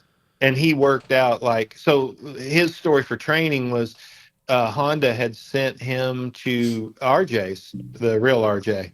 And, I don't know if you remember, but Stanton had gone to RJ's, and that was where his big pickup was. for sure. And so Mike went, and Mike came back and went, "Holy crap! I got to work." But I tell you, he dedicated himself, and it's I told guys years after, when I'm on Geico or Suzuki or whoever, I'm like, man, it was such a pleasure to have a guy that give you everything, and he never came off and was like, "Oh, I'm tired." Yes. That wasn't a thing. The guy was just a workhorse, Yeah, and he accomplished, basically you and he accomplished that title. The 120, I'm talking about the Cowie year where you weren't dealt the best motorcycle. I mean, Kevin's got an 89 KX 125 that he's building at some point. And that series of KX was like the worst. It was one of the slower motorcycles, right? And Don't guys, you tell Jeff Matasevich that, sir. I won't tell anybody, but Shane knows. It He wasn't does. the best starting point. It was the slowest motorcycle to ever win Sir. the 25 national championship. Do you hear what he That just hurts my said, heart. Kevin? I'm sorry. That's it my hurt. first new bike ever. Yes, but it doesn't matter. I know. Because they made Well, the my thing work. my How big did you do problem it? was Cowie wouldn't cheat, which pissed me off. All right, well, wait. So Because on Honda, it's whatever it takes, boys. Yes. are we shaving weight? We doing what? What are we doing to win? Big bore. So I never tried to cheat personally, but I did get caught twice. Believe it or not, that bike that had a 4-foot wide rear fender on it. Yes. I got caught at Southwick, and I think I was 193, Okay. What was the weight limit? 198? 196. 6? Okay. That's sprung weight. not bad. That's horsepower. And then I caught at Tampa on the 94, and I was I think it had to be 216, and I was like 214. Well, that's close. Where did you get the weight from? Where did you know I'm going to trim the fat here? Yeah. And we're going to do it. Well, the bike was just really light to start with, but I mean, we did. I got so many Cowie stories that'd probably blow your mind, but we cut from cutting seals, the inner lips on seals, so the bike would roll real free, to Wow. just taking off anything you could, or shaving this or that, to I ran as like Tom Morgan and I. Yeah. We made a gate. You remember those perimeter frame Cowies had the black tank? Yes. Yep. We made a hillbilly fuel gauge that you plugged in, and it would have a glass tube and show you how much fuel's in it. So we got that down to a science, to where this is no kidding. I'm not kidding Like one we bit. don't need We a rode full Dallas. tank, is what you're saying. Correct. So we rode Dallas Supercross, and you know how you drain the fuel for the way after? Yep. And if you get on the podium, I pulled the hose off, and hardly anything come out. I'm like, what? And so I leaned the bike over, and this is no kidding. It wouldn't have put a half inch in the bottom of a contact cleaner can lid. Wow. So you're saying he had enough gas to get him maybe just out of the stadium, just. If Another lap, it would have never made it. Oh, hell no. No, we're talking 100 feet. But Wow. you talk about Wild West, man. I had the best job ever because I mean, Cowie, it was so wild. Like, that was the transition probably between where teams structured and started controlling things. Yep. But, we're let's see oh, you were asking about that 125. So Jim felt he did a fantastic job. He was the engine guy. Yep. He put so many hours in that cylinder and it was filled with putty because we wouldn't cheat and run a different cast, cylinder. Okay. So basically we had one that was good, right? But we couldn't use it. And so he copied it and he did a hell of a job and he worked his butt off that year. And he hand cut these pipes that, were basically an abortion, but sometimes they'd fit. Oh, Jesus. But Yes. you would laugh. Like I said, I was a no bullshitter. Like, we're at Redbud, right? And they're in there just cutting up every silencer I got instead of fixing the pipe, right? Oh, okay. I got you. I get back, I tell the wife, I'm like, yeah, I'm going to go in here and kill somebody. And she's like, okay, I'll be ready. So Bail I money. go in the trailer and I'm like, hey, when you effing idiots get done effing up every silencer I got, throw my shit in the truck. I'll see you tomorrow. Yes. Because it's not the silencer that left. needs work. And if I left, and it was so funny because then we win, and I get back and Roy's like, hey, man, you like really shook those guys up. He goes, you can't be doing that. I go, yeah, Guess I just what? did. I Bullshit. just did. I hate it for Suck you. it. That's over with now. Hey, was there ever? Did That was anybody ever? always, Go ahead. that was always me. I mean, so when I came in, I learned what I could those first 2 years, but I wasn't like the greatest mechanic. But I came to Honda and Cliff White, who I believe is the best mechanic to ever work on a dirt bike in our sport. Love it. But he was aloof, so he wasn't very good with the riders. Okay. Then there was Brian Lunatic, who was a master manipulator, but he was a shit mechanic. Okay. So- see, we've never heard that. We just always heard like, oh, he got the I know best he's out of intense, his, and he was he's like- intense. He got the best out of his Yeah. rider, but we don't Well, hear all about the I other know- side. All I know is he's the only guy I've ever seen the caliper fell off the back of his bike at Axton, Virginia, and then he had that spigot blow out the back of the cylinder. If you notice, Cliff's was safety wired. Brian's, however, was not. So, Awesome. so basically, without asking a question, just from observations alone, I basically went, you know what? The perfect guy would be like kind of right in between those two. Yeah. So that's what I modeled myself to be. But then a little funny story is we're at Geldorf for that Motocross of Nations, and Cliff is over there, like, working on the bike a little bit. And I'm like, I don't want to embarrass him. So I said, hey, Cliff, can I talk to you for a sec? And he's like, yeah. So we go to the front of the vans. And I go, hey, man, when we get back home, am I working for George? And he goes, what do you mean?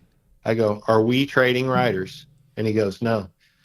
I said, I'm just going to tell you this once. Don't ever work on my bike unless I ask you. Oh. And I swear he like respected the shit out of me after that. Oh wow. Because here's my motto. And I told the Geico guys this. I go, dude, I couldn't be a mechanic today. And they go, why is that? I go, you guys got everybody else making decisions for you, but you're the moron that's got to push it off when it shits the bed. For sure, man. So in my world, like, I'm going to make all the decisions if I'm pushing it off. Good or bad? Yeah. Yes, good or bad. If I Yep. got to push it, it's because of something I chose. Yeah. Yep, exactly. Hey, was there ever something somebody came to you and goes, "Hey, I want to do this." You're like, "Man, I don't feel good about that. Like, that's sketchy or that's super cheating. Let's limit the cheating." Or was there any limit? No, I would have done it. I probably would have done As it. long as it wasn't a safety Yeah. issue. Yeah, as long as we're not getting somebody Dude, hurt. you got to win. I mean, come on, man. Honda gave the AMA a jig that fit a stock frame, correct? Correct. And then when you test the frame that they are racing, both of them now, neither one fit the jig. And then you take the frames to Ohio for further analysis. And then guess what? Nothing's not a peep. No one says anything.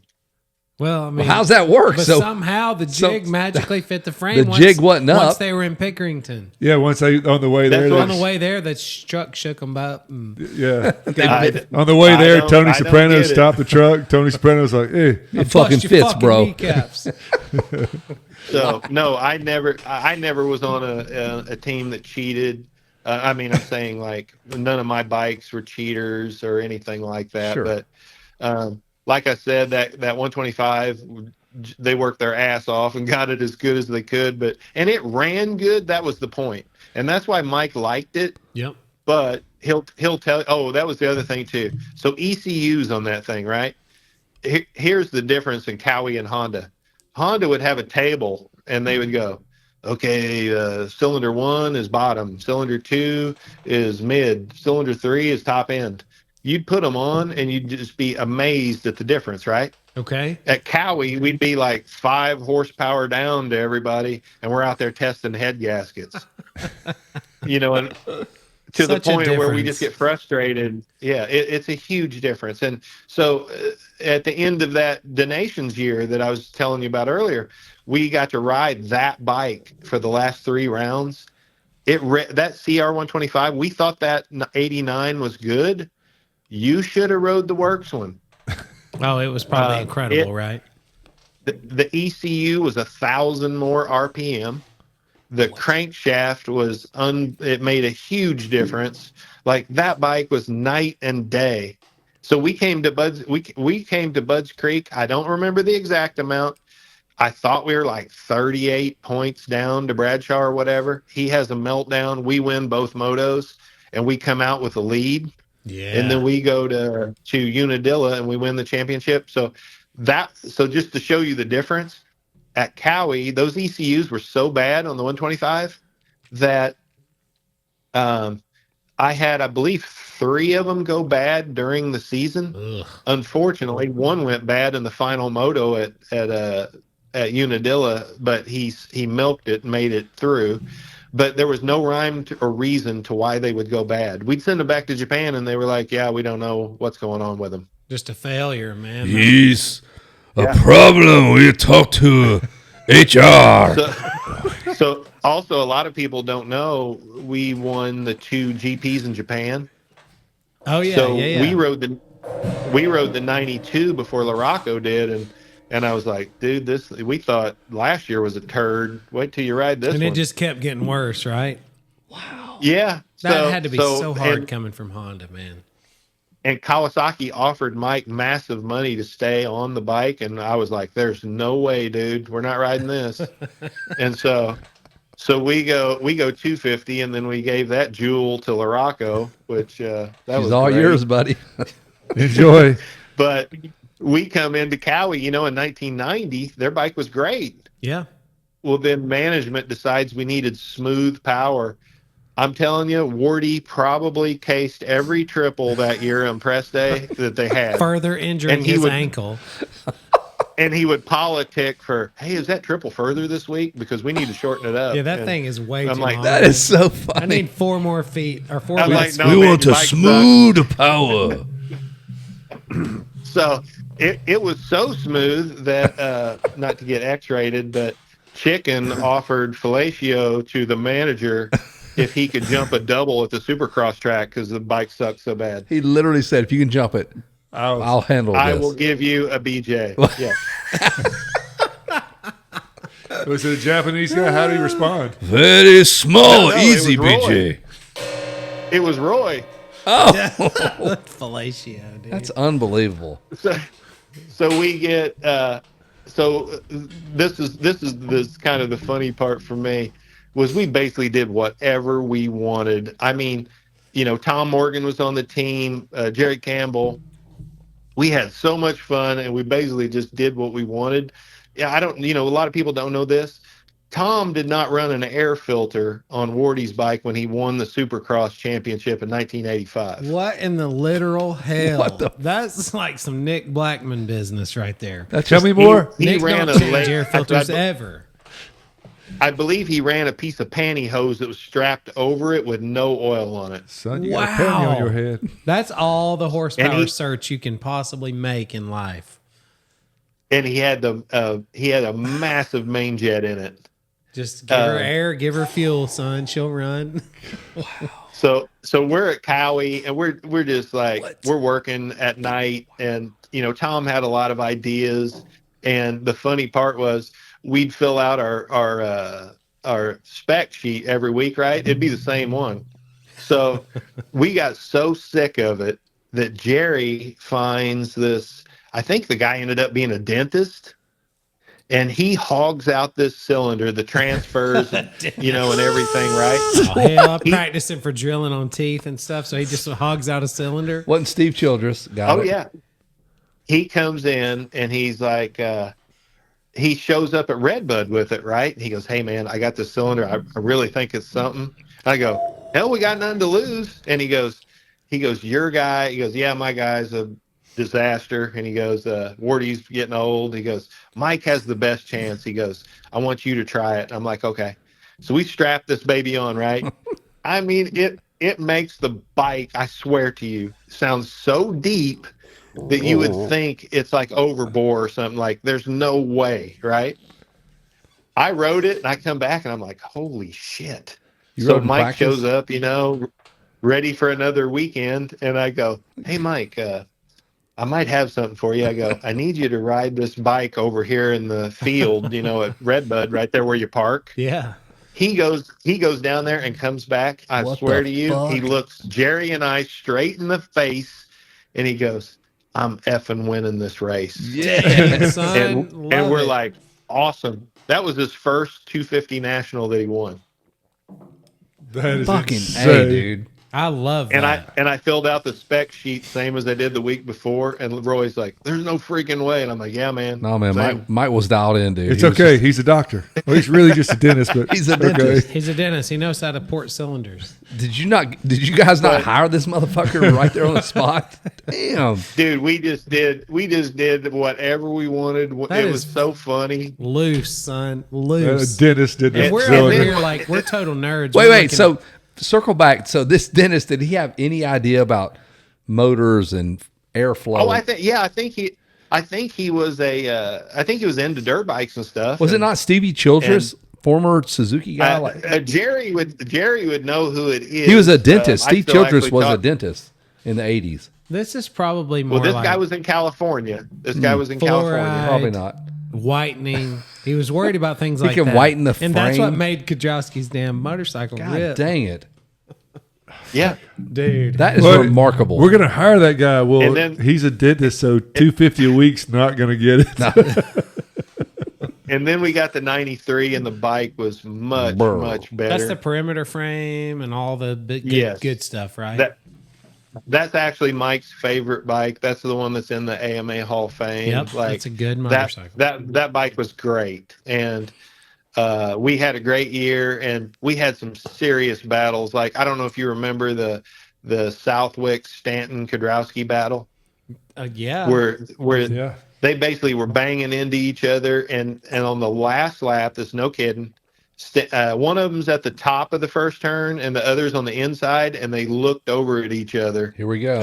and It's on, they bitch. went down the hill into that sweeper as fast as you can possibly go. Mike flies off that drop jump right after that turn, and both feet were even with the seat, and the bike was sideways when we saw him disappear. No, that's a And terrible last vision, right? And Roy, we always turned the radios off, and we would act like we got new radios like every week, because Tom and I would just turn ours off. They just don't work, Roy. I don't know what you're saying. And Roy would be like yelling, and because he would be like worried about people behind us. I'm like, and I swear to you, I don't mean cocky. This was the confidence. When I went to races in 1993, I literally would go. The only thing I was wondering is who's getting second. Yeah. Like What a like great there is feeling, you man. have no chance. We those 8 rounds in 250. He didn't race the last 2 because he ate it at San Bernardino, Mm-hmm. and the one we got beat, he went, I think, 1-2 to Laraco, saying he got second. Dang. And the rest of them were pretty much 1-1s. So, yeah. And then another thing he doesn't get credit for, he won. You know, back then, a lot of the guys were specialists and might be better at one track than another, where we won at every one of the original tracks. Yeah. Not only that, we're one of the only ones to win on every size bike, other than Wardy, I believe. Yes, correct. Which really shows Mike's total Diversity, skill for and sure. diversity. Yeah. He's one of the and best. that- And your tough ability because- to cheat like nobody's business, sir. Yeah. He Much only respect. cheated twice. He only ever cheated twice and got caught both times. You never did You have anything. to. There never anything else was ever sketchy except Slightly those- Listen, but underweight, but, but but like- Shane's Two telling times. you they were doing it at Honda, and he said I'm doing it at Cowie. They wouldn't do it, so he had to finally get Yeah. there. Good Yeah. for you. Yeah. I had to do something. Well, hey, think But, about yeah. that. I mean, you not only you were able to build machines for Kudrowski to excel and actually reach his potential, but you also built that 500 for the Motocross to Nations, which ended up getting used for a solid 10 years, right? I mean, it was like, Norm told me it got used for all the subsequent years, that they just pull it out of the where they kept all the trophy bikes upstairs. They pull it down and just refresh it and send it again. I'm positive that Emig wrote it, Rhino wrote it, and I was trying to think of who. There was someone else that wrote it that I'm aware of. well, Laraco probably wrote it. Yes, he wrote it. Yep. So Kudrowski, yeah, I mean, I built. that's a lot. That thing made it. Of course, they never changed it, right? It was the same basic bike for who knows. You know the best part of that bike was I love that bike, honestly. And believe it or not, even during the perimeter frame years, every guy that got on that bike was like, "This is the best motorcycle I've ever ridden." Laraco just left the pits and he came right back, and we're like, We're good. "What's wrong with you?" And he goes, "This bike is great." He's on Don't the change pit- anything. He's on the dirt road and he's already. He hadn't even made it to claiming the it. track. I'm He's good. claiming it. This sucker's made. Great. And you know the best part was you could put a 48 on every wheel that you had from here till eternity. I never once heard one guy go, I could use that one more tooth. Right. Like it was 48 or go home. Like That's and the only sprocket a lot size. of people didn't realize too, we detuned those bikes. Like that's why we didn't get hole shots. If you watch those races, what was his name? The guy as tough as nails. He turned out to be a freestyle guy. In the 500 class? Mike Jones. Oh, yeah. Mad Mad Mike. Mike. Jeff Okay. Frizz, I Yeah. thought. No. Those guys, they would hole shot because they'd put a pipe on or whatever. And, Yeah. And nothing they run else. stock compression. It doesn't have Yeah. to turn, nothing. Just get to the first turn. We'll figure the rest out after that. Go straight, fast. Where we were decking the cylinders and lowering the port timing, and we were hogging out the heads and lowering the compression. We ran a really long pipe on them. No. He's got 48 eight hanger clear bars. sprocket. The bike was actually easy to ride. I actually rode it in the woods, which is crazy. I figured you rode it to work or something. They'd probably do like 105 on the freeway in third gear. And you guys will get a kick out of this. So Mike, during that year in 1989, he one time I took the bike and I think I rode it at a fair race, right? Sure. Of course. Of Like course. his works bike. It Yeah, works. 'cause of course, I got to make my $200. God dang it. Well, he got there and he's like, "Man, the bike ran awesome today." And I said, I rode it I more broke it than in, I dude. I normally cleaned it out would." for you. You don't never ride Because it hard enough. he said in the past it wouldn't feel like that till second moto, and he goes, "But it felt like that first moto." There you go. Damn, that was like an You're insider's- welcome, sir. Yeah, I broke it in for you, cuz. Yeah.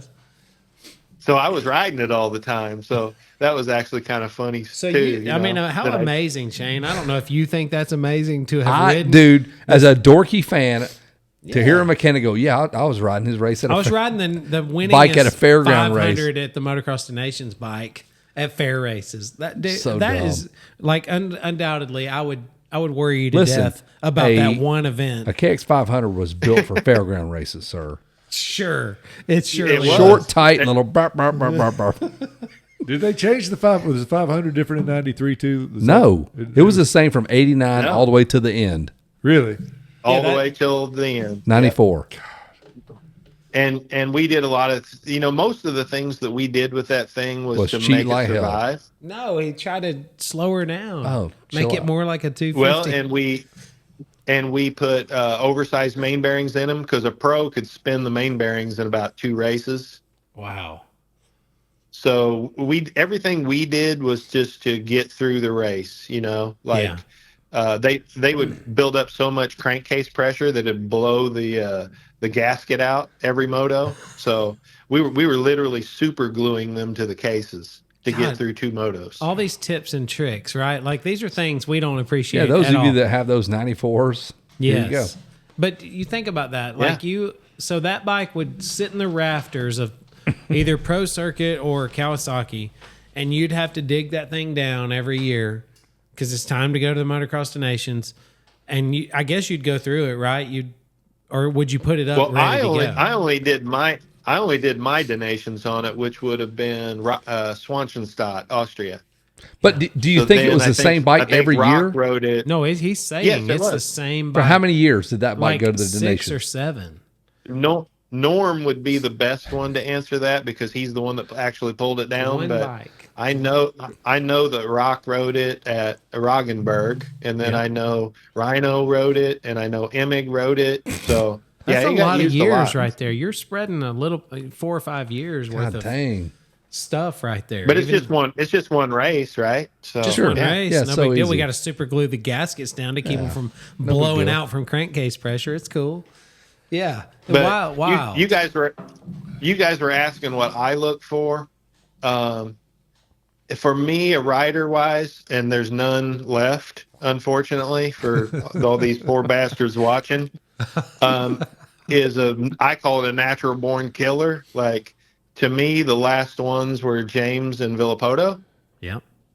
They were deadly. They're really, Eli tickles it a little bit, and I love Eli. Like, he's probably my favorite guy. Yep. But He's got it. He doesn't have that like Villapoto, like where I'm gonna put my foot in your ass, like every time. I'm with you. I feel like I Cooper miss that, Cooper might have that, but it's on the Supercross side, so he doesn't get the credit that maybe an outdoor guy that just sweats it out, whatever. Yeah. Yes, But he's an assassin too. And I respect the hell out of him. His is like just fucking master class racecraft. It really is, And- man. Special. and just grit, where he grits it out. But I love those guys, man, that are like, from Bob Hanna to, and that's the other thing too.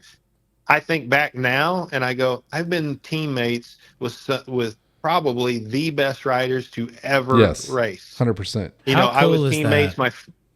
I was teammates first year with Bob Hanna, my all-time hero. And the guys, Turpin. he's like being next to John Wayne, right? Yeah. Like it's just unbelievable. And then, then to be with Rick Johnson, who, it's sad that these kids today, they don't, I didn't do that. When I came up, I was like, if you saw Gary Jones, you call him Mr. Jones. And like, I was aware of him and that, he was badass and Yeah. all that stuff. So, and then, to be Jean-Michel Bale, and then to be even with Eli at Geico, and then to be with James those last couple years. Like I've been lucky to be around the best guys like to ever ride. Yeah, you respected it. You saw it. You knew it. And I mean, and that comes with just being our age. We're all the same age. So I've always respected guys that have just I probably like guys that were hard workers over talent Yeah. because Yes. it's easy to be talented and you just have it. But like the dudes like Stanton and- and Ricky, the guys that fucking crushed it and they didn't have the Kurdowski. talent. And guys with Kurdowski. extra R's, 2 R's in their name that didn't Yeah. even exist. Love it. Yeah. Kurdowski. He was Well, fighting and those also- R's his whole life. He fought R's till the day he died. He That's didn't, right. and he's still I alive. always look at it too as, say, Loretta's the kid that is not getting all the fanfare. Because if you look at Kurdowski, like Yes, keep saying it. At what was the old race, Ponca and Loretta's, he never got any fanfare. It was Bradshaw and Matasovic. Yes, for And sure. Emig as well. And yep. And then here's what happens. Whose career do you want? Do you want, no offense, Michael Essie's or Villapoto's? Correct. 100%. And Villapoto got second to Jeremy that Joker McGrath won every one year. title. Ryan Villapoto won one title. Yeah. Yes. Dungy won one Kevin title. announces it's those Loretta, so he guys- knows. As you said, it's those guys that work hard, because when you go next level, that's where it shines. yes. Because everybody's talented. And you're going to be on equal or better equipment. Yeah. Yeah, for Awesome. sure. And the motos aren't 20 minutes or whatever. Now they're 30 plus 2. And it's not one weekend. It's fucking 12 rounds. Yeah, it's hard. You're going to grind it out, different And that's terrain. Shane, do you That think was my aggravation with the amateurs. Was I'm like, we are not prepping these kids for anything. These little 15-minute motos on smooth tracks, and I go, and who gives a shit about the B class? Like, why does it have to be the same as the A? Yeah. You- I agree. Do you And- think, Shane, like the mechanics have it? I mean, obviously they've got it a million different ways easier now, but also the equipment is so good now across the board. Like, I just don't feel like it's as much a big a difference of you saying, okay, this year Honda had a bike that's head and shoulders above the rest. So Kawasaki had to work their ass off to make the bike better, because I think maybe all the bikes are so good now that they're not looking for, I mean, I know they're looking for that stuff, Yeah. but they don't have to find it like you had to find it back then to even stay on the same track with a guy. No. Well, and here's the other ridiculous thing that I think ruins the sport, to be honest. But then again, the sport's not run by people that are interested in making the sport better. So that is, if you told me in 1994 that, hey, we're gonna do the regional class and we're gonna put those on the 250s now. Okay. And then we're gonna put you elite guys. You guys are gonna ride 500s. I would be like, are you high? But if you think about it, that's exactly what's happened. For sure. The Yeah. bikes are 60 plus Hand you horsepower, this which is a rocket 500. ship. Yep. Yes. And the lights class, I mean, to me, that kind of ruined things. I think it should be a U23 class. I was in on a lot of those conversations, and they're like, well, some of these guys may not be able to get deals. And I'm sitting there going, what other sport? Like, I'm a basketball guy, I come from Indiana. I actually, a lot of my things come from reading basketball books. I feel like the one crossover to moto is putting your will onto someone else. Okay. But basically I'm the man and you're not. Michael Jordan obviously is the king of that. Yep. Ricky was probably one of the best, at that. They knew who was winning that every day. So, what other sport worries whether or not you have a job or not? Like, when you could be a great baseball player. Does that mean you make it to the MLB? You can be a fantastic college basketball player. Does that mean you make it to the NBA? Absolutely not. So to me, it should be U23. Keep it regional. Don't put so much fanfare in it. The cream will rise to the top. Put them all in the big class. Downsize the bikes. I like the only thing that I've seen that's positive in my mind in the last, I don't know how long, is this SMX. Okay. I actually like the hybrid. I like the racing. I would keep the crown jewels of the Nationals, which, are the Redbuds, the Washougalls, the Southwicks. Okay. Maybe 5 of those, let's say. Yep. I'd cut down the stupid crosses with the, terrible tracks Right. and worse announcing. No offense, but you may have won 15 championships, but when you can barely speak the language, you probably shouldn't be an announcer. Or at least go to school. Right on. Shane, it works in the coach industry these days, so he can let it fly, dude. There ain't nothing wrong with that. Well, 'Cause it I makes think sense, everybody's too. had Right. this same thought. It's not nothing new. I don't have any axes to grind, but like I say, No, but you've they seen ain't it coming all. to my house they ain't coming to my house for Christmas, so I don't give a shit. No, right on. And I mean, truthfully, you're not necessarily saying something that a lot of people haven't thought. So no worries. I actually thought at one time, I thought, man, I ought to do a podcast where it's just like straight call mofos out, like, and that'd be the name of it. Welcome to Straight Call Mofos Out. Because you realize why, like every day I wake up and I go, I'm glad I'm not still in that. Shane, what do you do arena. now for a living? So I am a VP of fleet management with a coach company. So of all the jobs, but quickly back to management. The reason I was always scared of motocross manager is when you're done, like I guess you better be able to ready to retire. Well, if you're Roger, you never quit. But what are you doing after that? Keep bringing back gas to the.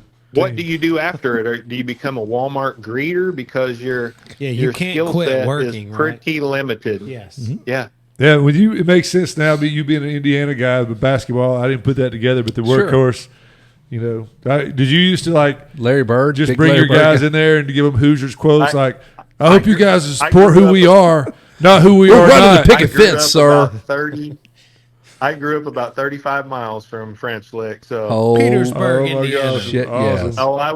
I was all in. I had my baby blue 33 jersey from Indiana State. Dude. How much would I love to see Kurdowski on the podium? Kurt, And they God said, almighty. hey, they said, just don't ever let him shoot a basketball. yeah, they please. said, Hell bet. no, he can't do it. what? Tell us about your race. And we're like, well, me and Shane were running the picket fence. Yeah. And we got. And his drunk dad walks out like, no, Mr. Kudrowski, stop. Yeah. We've seen the movie, obviously. Shane, I hate to cut it close, but, dude, we'd love to do I'd like another to do about 4 another hours 3 with hours you. with Yes. Shane, because dude, this was has a good been the time. great. So Shane runs the show where Randy Daniel is a bus driver. Oh, awesome. So Shane Yes. is technically over Randy. Does And he then- know Randy at all? Oh, I'm He, not. he met Randy. I'm not overrated. That's actually leasing, but You're- I'm Okay, but it doesn't I run matter, man. all- Let's just make it to where you run. I'm over the fleet. Yeah. So, Okay. so Shane, basically, Randy goes, "Hey, man, we got this new guy up here running the show. His name's Shane Nalley." And I'm like, "Oh, yeah, Kajowski's guy." Just And cutting I up. Immediately knew who he's talking about. He goes, "Do you know him?" I said, "I don't know him, but, man, I want to." And Randy And said, my bus is fucking faster than I've Dude, ever been. it's way faster. Shane hired a dentist to detail that Cummins out. We hired a dentist to come clean things Rolling up. coal like hell on that diesel, son. Well, dude, Shane, thank you for being on. We're old. We are like you. Hey, and we're not letting you off the hook. We're calling you back. We're going to have you on like 19 Yeah, I think more we times. could do this again. If you're ever in Atlanta, we're just outside. If you want to come in, do We're north of Atlanta, 30 miles north. But hey, we might cross Shane's path. He's riding a bunch of dual sport stuff today. I probably should have came down today because I'm headed to Alabama in the morning. But You suck. yeah, definitely, I'd like to see you guys. Well, let's do that sometime. sometime. I mean, Yeah, me and we Nick- all speak the same language. We're all about the same age. Everything that makes our blood pump is pretty much why It's you got 100% into it. your But if you're era. doing dual sport, let's do a dual sport. Oh, Hey, I he's did already forget to he's tell you maxed why. out. I didn't get to tell you though why I wake up every morning and in a good mood that I'm not in the industry. All right, tell us this. Last this parting- sounds like an parting easy- shot. I'm not sitting across the table from the Mumfords telling me everything that we're doing wrong. Hey, you ever dealt with you dealt with Carson Carson Mumford? some? Yeah, Kevin. Yeah. You announced I him. did. I did as well. Kevin announced the Mumfords. He knows a little bit about that But- family. But I do miss all the good people and the good families and my good friends that are still out there, the Yoders and Yeah. just Hunter all Yoder. the Hunter's still you getting know, Yeah. My Honda mechanics are doing great, and still the friends that I have from the past, Dan Betley and Mike Webb and all of them, Yeah. Hey, so I got a fun Honda story before we let you go. I think it was 5 years ago, let's just say. I went out there and to talk contingency for a series we were doing with some Alabama stuff in Georgia. And we go to Honda's headquarters, and they're like, I asked them, can I take pictures? They're like, sure. So I'm taking pictures, and all my pictures automatically drop into DMXS's Twitter, which automatically drop into Racer X's Twitter. So these things go from me to Racer X's Twitter Pretty quickly. very fast. And then Right. I'm literally walking through. I'm not taking pictures of anything. I said, can I take pictures? They said yes. So our meeting's done. Some multiple Japanese SWAT team people come in. Give me your phone. They didn't talk like that, but Give me a phone. it was. I'm pretty sure it was.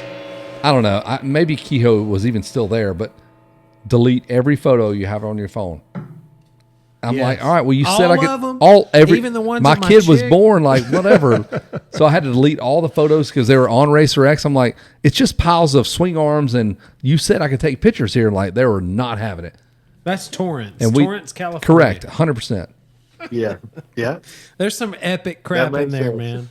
Nobody's getting any Well- extra weld bead info Oh, love it on when the they swing run arms. when that weld down the center of the Damn. swing arm. Made me feel dumb. I felt Shane, so we dumb. will cross your path, man. There's some For dual sure, sport man. stuff coming up that I know you're going to ride, and I'll after we get off the phone, We'll I'll invite tell you them- to some of the stuff they do, the Colorado 500 and some other stuff you guys do. Yeah, we got some things we could maybe plug in on, and I know I'll cross your path. And you're riding the Perry Mountain Dual Sport this weekend, I guess, and Not this Yes. weekend, is it? Is it this it's weekend? April 12th, Yes. I think. So Okay. I told a couple of guys to just say hello to you. So if you see some real goofed up looking dudes named Greg Day and maybe Sean McKay, Greg Day's good people. yeah, they're good dudes, good. man. They won't harass you. But I told them to say hello. Some other to you. guys will pick your pocket, so kind of keep your head on a swivel.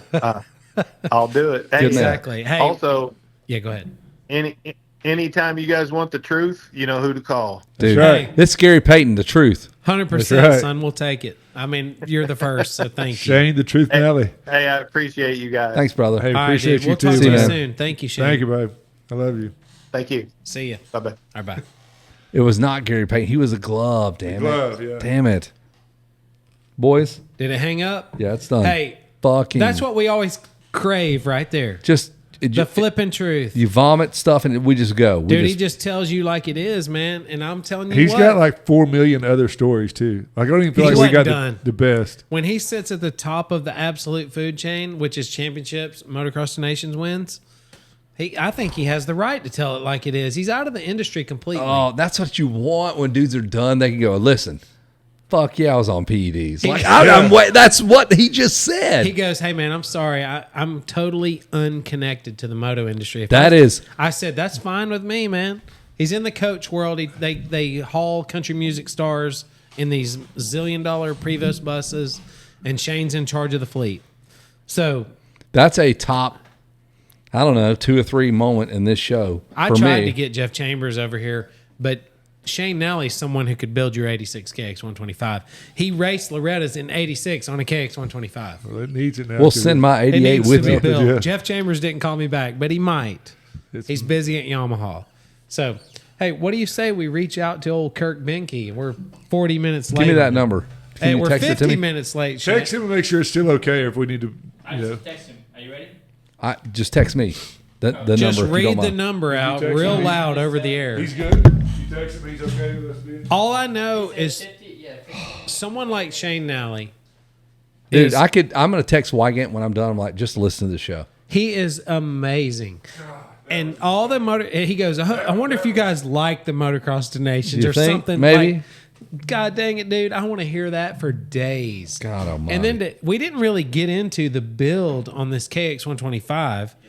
The thing was an absolute turd. And he had all these magnesium shock mounts and all this stuff to make the thing. You ready? Try to compete with a stock Honda.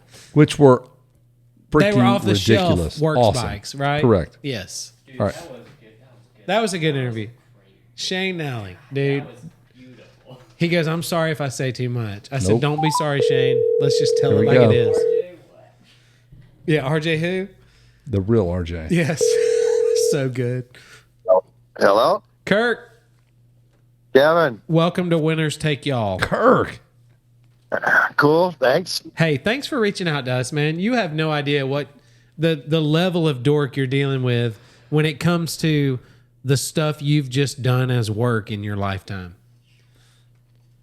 I got lucky on that one, you know. And then I just gotten out of the Army in '86, and I was wrenching for my best friend and idol, the late Kenny Zart, and he got hired on, and then got me hired on to that film. So To Winners Take All, which is what our show's named after. And, you know, Kevin named that thing Winners Take Y'all. And we can basically quote the whole movie. I'm sure there's a whole legion of people who can. Yeah, I reached out to Bad Billy Robinson, and I'm like, hey man, I want you to be on our show. And I think he thought I was like kidding. I'm like, he was like, oh, I got Christmas and I got a whatever with the family, but I'll follow back up. I'm like, I'm not kidding. Like, I know you think I'm a dork. I know you think I'm just messing with you, but I'm being dead serious. Like, the show is like has a cult following. I don't think Bad Billy even knows how like bitching like that movie was, or maybe he does. Yeah, Robert's a good guy, right? And he was fun working with. Well, But I mean, funny half is half of those guys didn't know how to ride. We had to teach them how to ride. of course, yeah. I mean, I imagine unless you rode dirt bikes, like nobody wants to go jump Supercross or ride in the hills or whatever. But so take us through the whole process. How did you find your way into the movie, and take us through the process of dealing with Bear, jumping dirt bikes into the pool? Like, how did that work out? He was the first. He was way before Travis Pastrana did it. Yeah. Like I said, my best friend and idol, the late Kenny Zart, got hired on to do stunts, and he got me on as a mechanic, and I was taking care of all the bikes and that. And when we did the fight scene there at the Supercross, Oh, yes. I was doing some of that stunt work there and that. But we found someone that had that little pocket rocket, and my job, the whole idea why I was in the pool was so when Bear Tony Longo rode it in, I would dive down in the deep end and pull it out and get it running again. Yeah. So you had to use that bike again? Like, they pulled it out of the deep end, drug it out? No. That was actually a one take shot and that, but I had to get it running so it could go back to the person that owned it. Oh, yeah. So what was my bike used for? No, we just just a tiny little scene. It got rained on. It's the big deal. Yeah, he got like $500 for loaning the bike for us, so there's nothing wrong with that. Just like if you remember when the fight scene was there On at the the finish Supercross, and Tony Longo, aka Bear, rose that motorcycle. That was actually a friend of mine's bike that wasn't running, that we brought from California and took it to the Dallas Supercross, because we started to film in the middle of the movie was our first part of filming, because the Dallas Supercross was going on, and they wanted to use some of the footage from that, and we had rented the stadium. Just like most of the pit scenes were actually done in the Magic Mountain parking lot in California. Oh, wow. I did not know that. And then we also used the Snake Run track was actually Carlsbad, thanks to Stu Peters and his daughter Sandra. Peters, yeah. Yep. So, I've ridden with them for many years and known them for many years, and they got us to let us use the track and film there. That's where we had Brad Lackey was doing stunt work there, doing some of the riding for Bad Billy, along with Kenny's art, and Debbie Evans was doing the stunt work for Judy. Yeah. Kathleen York. Yep. Man, that's amazing. So you were SoCal, like you're from California? Yeah, I'm from Burbank, California, and grew up and raced in the 70s, and good friends with the late Jim Hale and Nick Hale that started the original Axo and for sure Mechanics Wear. Yeah, right on.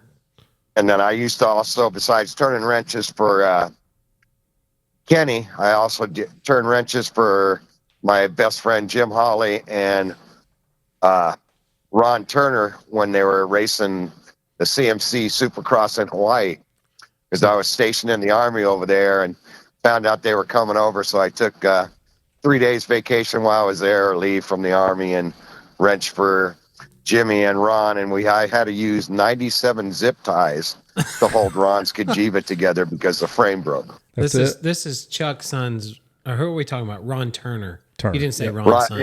Ron Turner. Yeah. Okay. Radical Ron Turner, Radical. right? Yep. Yep. Right on. Okay. For a second, I had Ron's son in my head. So, so you're describing some legends right there. So you're front and center on some some serious motocross and supercross talent early on. Yeah, I used to also turn wrenches for Gary Simmons after he was doing the nationals and all that. You know. Hey, what was the feel for the movie like when they were filming it and before it was shot? You're like, all right, cool, dirt bike movie, like whatever. Yeah, did it have? Did that it feel like legit or like it? For us, it's funny and silly, and I love it. But it's close enough because it covers all. Yeah, the current it's the stars. privateer. It's versus the factory guy versus he gets the hot girls. I get it. It's cheesy enough, but real enough. Yes. For us to absolutely. So was love that it. the kind of the thing that you guys felt, or did you even know like, oh, I'm just making $80 a day, whatever? No, it was, you know, we felt it was all legit because it kind of, you know, some of the scenes that people don't see, you know, going on. And nowadays you're kind of seeing it too when they're kind of fighting there on the track and that. But you never really seen that in the old days. Yeah.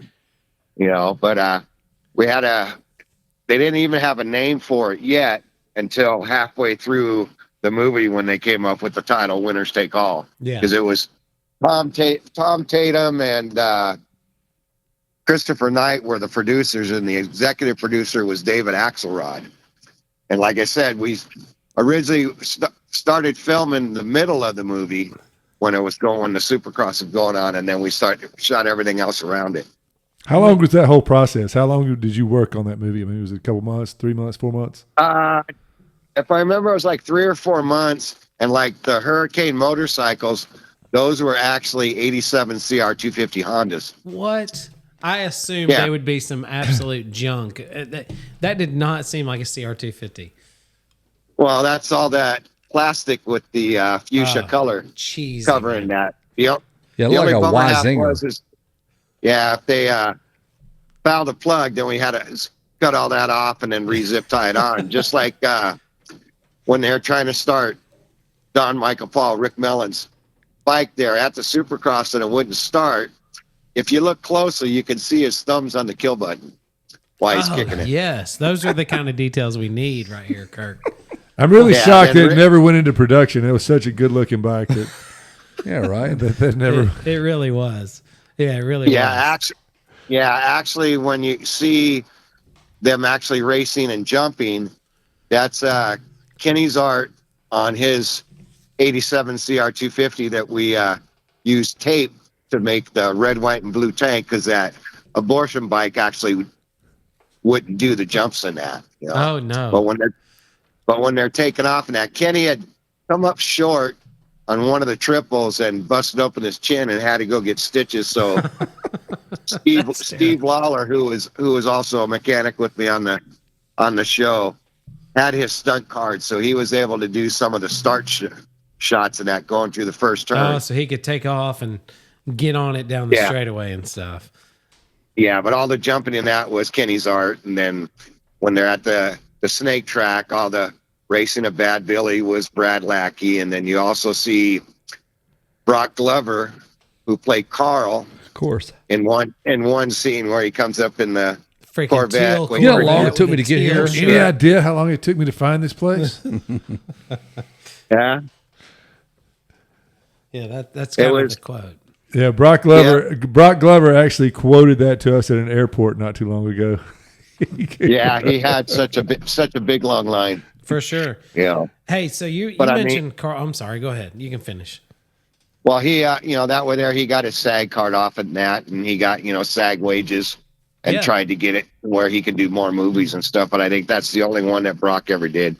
Yeah, for sure. So you mentioned the Snake Creek or the track there was Carlsbad. You won that Golden State Series like in '88, right? Was that at Carlsbad? Well, we ran Carlsbad, but the photo that I sent you guys, it's the oil paint, and that's Glenn Helen running Glenn Helen backwards. Oh, that's Glenn Helen. Okay, I was thinking that was Carlsbad. Yeah. So, how did you hang in the air for that long for that guy to paint you? Like, was there strings and to paint you? No, that was just a snapshot that I took with me when I got stationed in Korea, and it only cost $75 for the guy to oil paint it, and it still looks good. Dude, it will look good forever, man. I mean, that's quality right there. I'm looking at it now. Yeah, The funny half though is I didn't know it at the time, but the zipper was actually broke open and the guy painted it shut. Oh, You know? right on. Okay. Thank you, sir. So that's a detail I would not have looked for. Yeah, wiener that's poke. actually one of the bikes from Winner's Take All. I used one of their bikes for Oh, are you serious? that series. Yeah, because Ah. they were all the bikes afterwards. They sell them all. Yeah, right on. And that. Okay. Wow.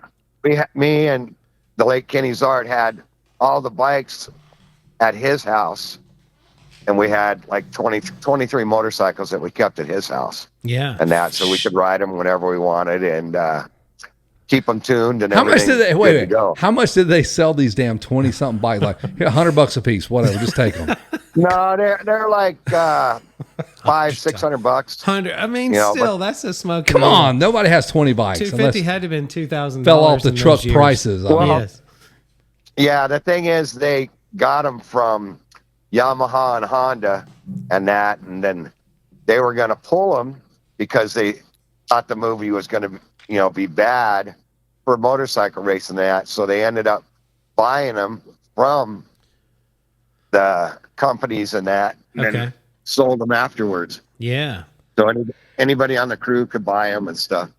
Hey, Really cheap. I started circling through these photos right here. You got one with you and Jim Holly, and of course, 100 girls right here, just absolutely packing in the photo as many as you can fit. right? No, he's not a ladies guy. There's nothing to that story, right? Yeah, Jim's never. Yeah, That's he's where I'm headed. He's I wanna see Jim's so shy. I don't think he would Kurt's- just talk to a woman out of the blue.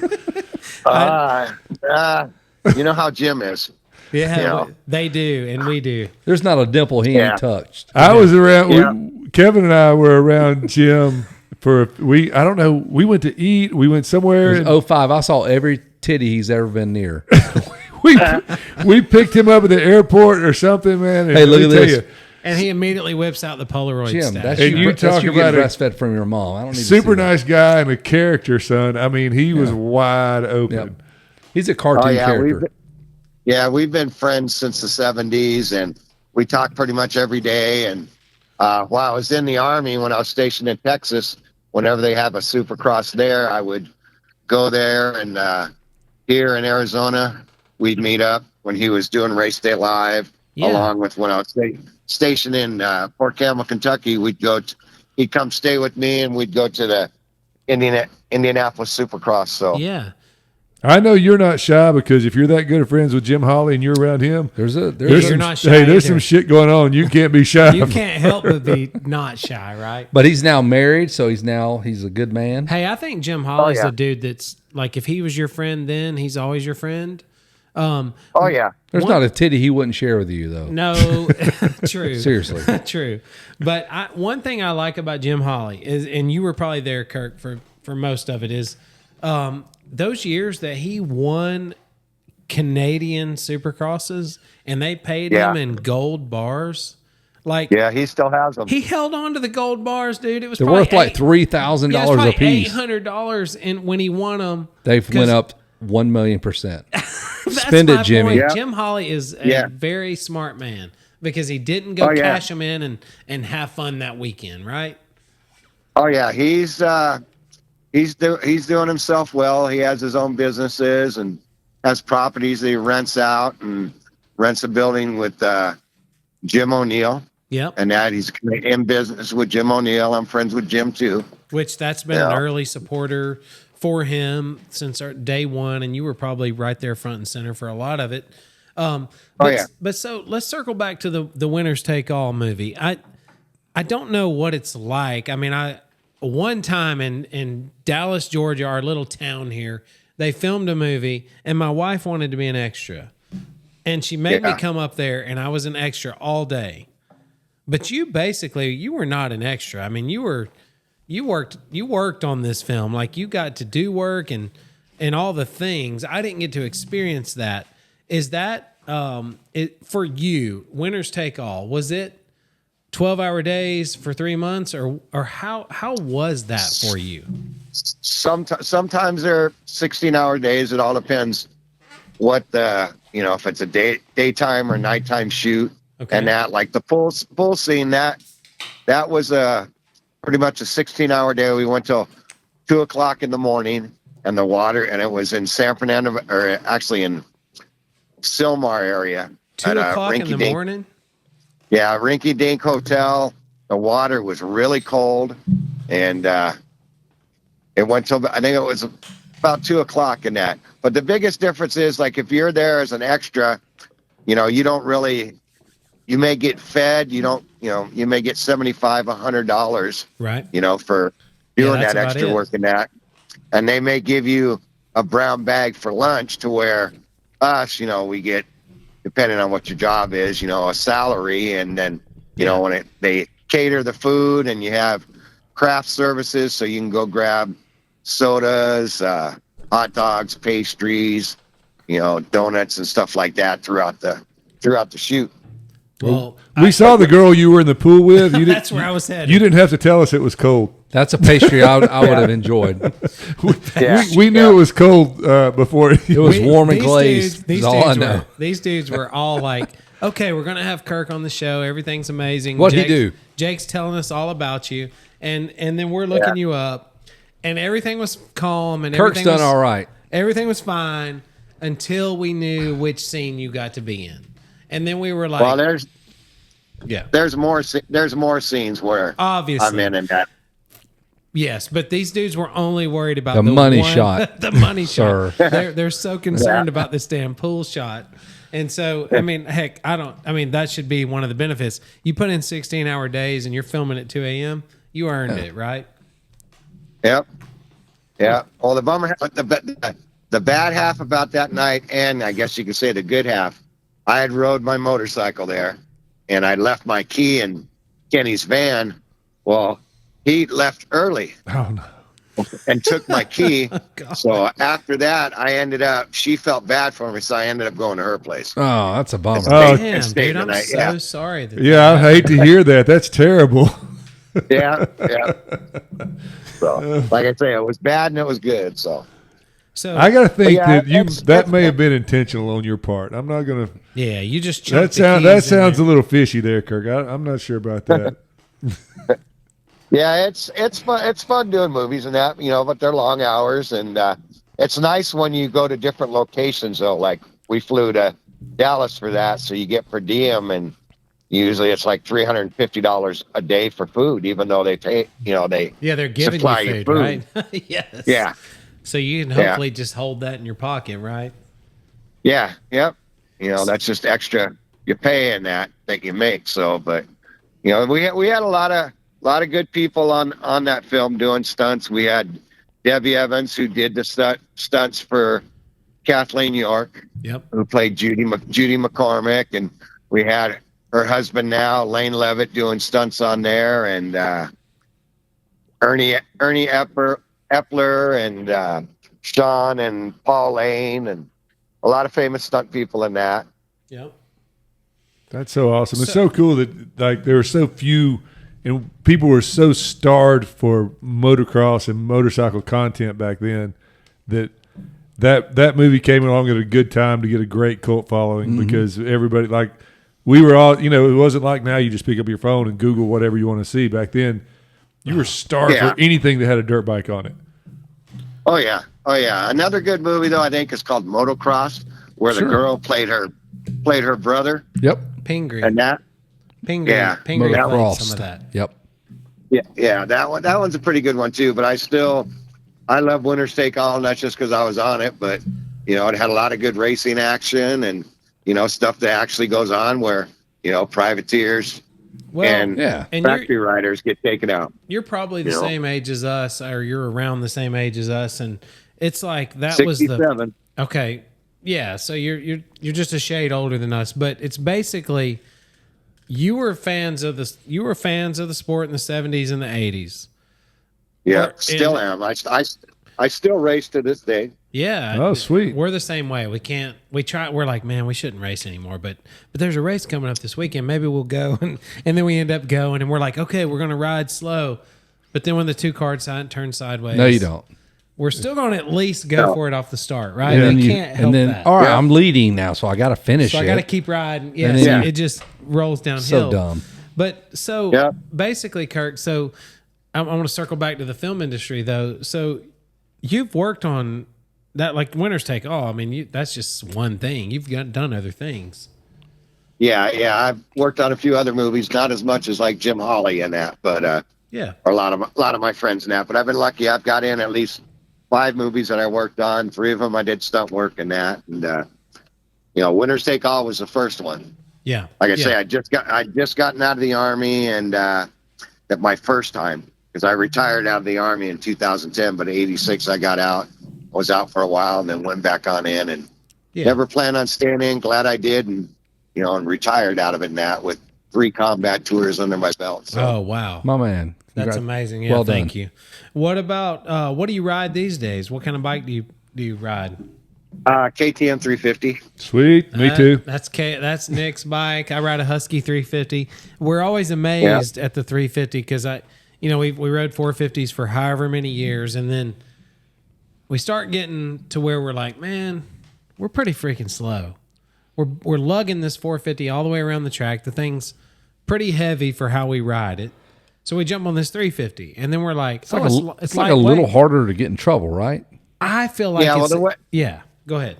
The way I look at it as a 450, you ride it, but most of the time it rides you. Yeah. A 350 has the perfect amount of power, because before my KTM, I had an '08 YZ 250F, and racing that in the vet class in Minnesota, and raced people from Canada against a buddy of mine named Paul Mazerik.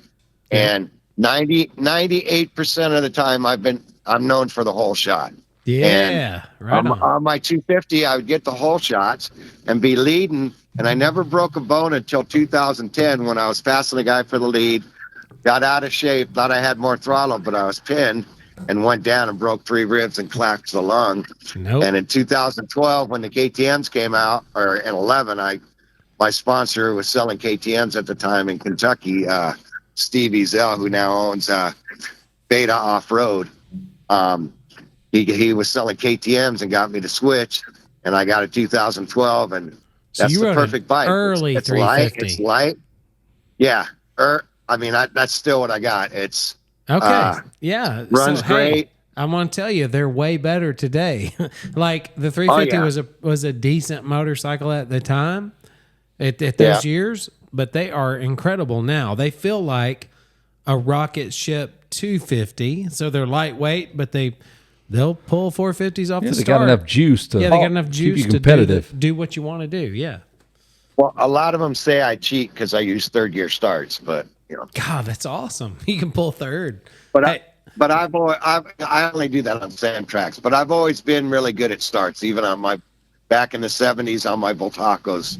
I would get the whole shot most of the time in that. So yeah, so you're like us. I mean, you've been around moto your whole life, and it's kind of been your life.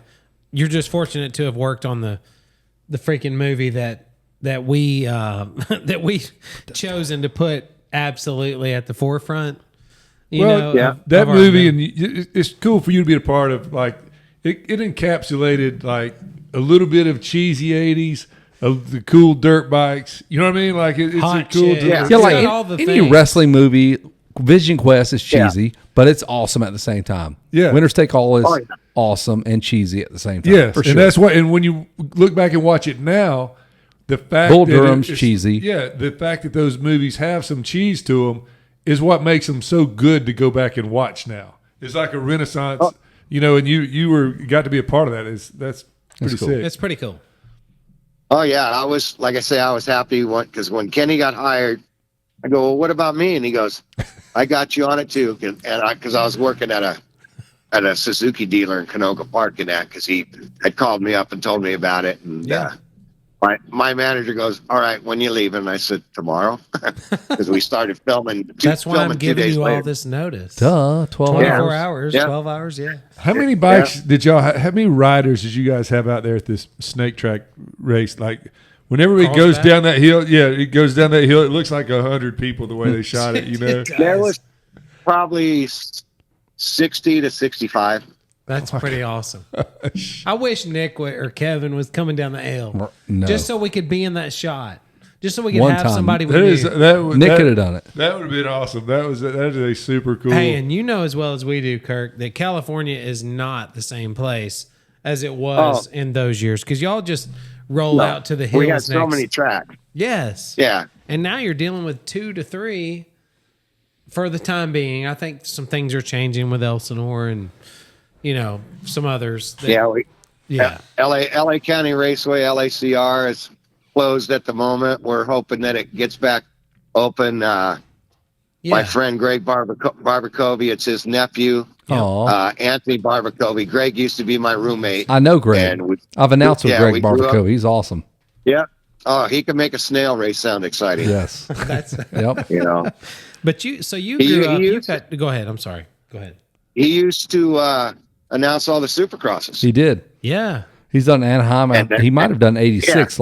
Did he ever do dimple to dimple with a members only jacket straight up like he was in the mix in 85, 86, 87. He was the guy for sure. Yeah, he got blackballed, which sucks. But like I say, he can make a snail race sound exciting. I go back to the 70s, and one of my great friends for women's racing is the first women's national motocross champion, Nancy Payne, and then Sue Fish, 2-time women's national champion, with my old girlfriend for 2 years. And right on. So I go back to all those fun days. Jimmy was on mini bikes then, along with the late Bobby Jones and Meyer Scott. Was Bobby Jones like a PK? Did he ride those PK XR75s? Yeah. You ever seen one of these, Kevin? They're blue and white. Wow. A PK Racing XR75. But actually, he was Hacienda Honda. Okay. Jimmy was PK. Jimmy was PK. Okay, Nick. Yeah. So the baddest of the bad, like we've got Kirk, we got a 77 XR75 sitting right here beside us. That's my favorite motorcycle. That's my first motorcycle. So we love those motorcycles, but there are XR75s that are badder than the standard ones, right? So these blue and white PK racing bikes. So you got to you probably rode against those things, right? I mean, you had to been on the track at the same time. I was already past that stage. I was in the 125. He was slaying. And 250s and that. But the Hacienda Honda and the PK ones were just unbelievably fast. Yeah, I don't know. For some reason, not for some reason, but it's just my first motorcycle, so I'm always tuned into anything XR75. So that's cool that you actually got to see the things on the track, because I've only seen replicas. Nothing sounds more 70s dirt bike than Hacienda Honda. You damn 100%, right. son. If you're south of the border, that just sounds give me cool. some Hacienda. That's some legit business right there, son. There had to be some good riders come out of house. Oh yeah, Honda. there's a lot of companies back in the 70s that are no longer around that sponsored a lot of riders and had fast riders like Bay Area Bultaco or Horizon Unlimited or Rebel 2-Stroke and Steve's Bultaco. Somebody should make a vintage distressed Hacienda Honda T-shirt right now, just so we could all have one. Yeah, I would buy a Hacienda Honda shirt. Yeah, absolutely. I'll wear it. Damn right. So, Kurt, maybe my buddy Kurt Evans, who does Down Up cartoons, if he hears this, he might do that, because he does used to do all the cartoons for Southern California Motocross magazine. Oh, right. Oh, yeah. Yep. That the Endo. Yep. And that. So that'd be perfect. He might when he hears this. Where do you live now? Are you still out there? No, I'm in Tucson. When I retired from the Army, I moved to Minnesota, just below Canada. That's why I was racing up there and racing people from Canada. And in 2019, after working in Poland for a year, I left there, got divorced, left there, and moved here to Tucson because it's close to California, where I got my sister still, and I like heat. Yeah, man. Hey, I hate the cold. Dead of winter, we're with you on that, because we'll be sick of freezing to death. We're just in Georgia, but there'll be days where it's 30 is the high. Nope. We're not cool with that. Yeah. So it doesn't last long, and that's our one advantage. Hey, so Jimmy Hawley went on and did all kinds of stunt work in the film industry. Did you have opportunities for that? I'm sure he could have pulled you with him Did you have any interest in that, or did you step back into the Army and that's what? No, I was back in the Army at that time, and while Jim was doing all that. I mean, I worked on Winners Take All with him, and that was it. But all the other ones, no, that he's done. I don't know if it's a good choice or not. I mean, I think most people that spend their life in stunt work, they end up limping, and they end up whatever, beat to pieces for their job, you know, which the Army may have delivered you that anyway, you know. It's just one of those things I think about. It's like Jimmy was the stunt work on a ton of films that we're aware of, you know. You probably could have went right with him if you wanted to. Yeah, he was on I know he did some work on Batman, and trying to think of one with Brad Pitt where they steal all that money out of the safe. I forget. Yeah, the name Ocean's of it. 11. Oceans, yep. Yeah. Yeah, So pretty That's interesting. Awesome. I mean, I don't know that you missed out. I mean, I think representing your country is honorable and all the things like that. Is there any point like I guess you followed motocross all the way through, right? I mean, I would think even though you're deployed and you know you're serving your country and everything, you're deployed. I think back to Jimmy being a top 10 national. He might have been number 10 when he lost his Yamaha ride. Well, he's the first world Supercross champion. That's right. He won the first world championship. I remember that. Then, won all the Mickey Thompsons and stuff like that. Yeah, he dominated Races that. He killed that. Yeah, the movie I was talking about with Jim is The Italian Job. Italian Job. Yeah, right on. Right on. Yeah. Yeah. And Miss Congeniality 2 and Wild Hogs and a whole bunch of other ones. He's got a big list. Wild Hogs, yeah. So were there any? So you did a couple of things in the film industry, but any of those relationships kind of stick for you? Like, do you have people still in the movie industry that you still touch base with, or anything like that? Yeah, I have. Since I moved out here, I was able to hook up with a producer out here that is Gaffer, which is the head of the lighting department. Okay. And I've got a few things out here with them and that. I'm not in the movies or anything, but I just do all the lighting and a lot of the technical stuff. Yep. To help shoot the film and that. I miss doing it, but I work full time here, even though I'm retired. I work for a Cadillac dealer, so I can only work with him on the weekends and that. So, but he doesn't pay all that well. No, that's how a lot of things go these days. Well, man, I tell you what, we are ecstatic to have had you on the show tonight and just love it. I mean, your story's awesome.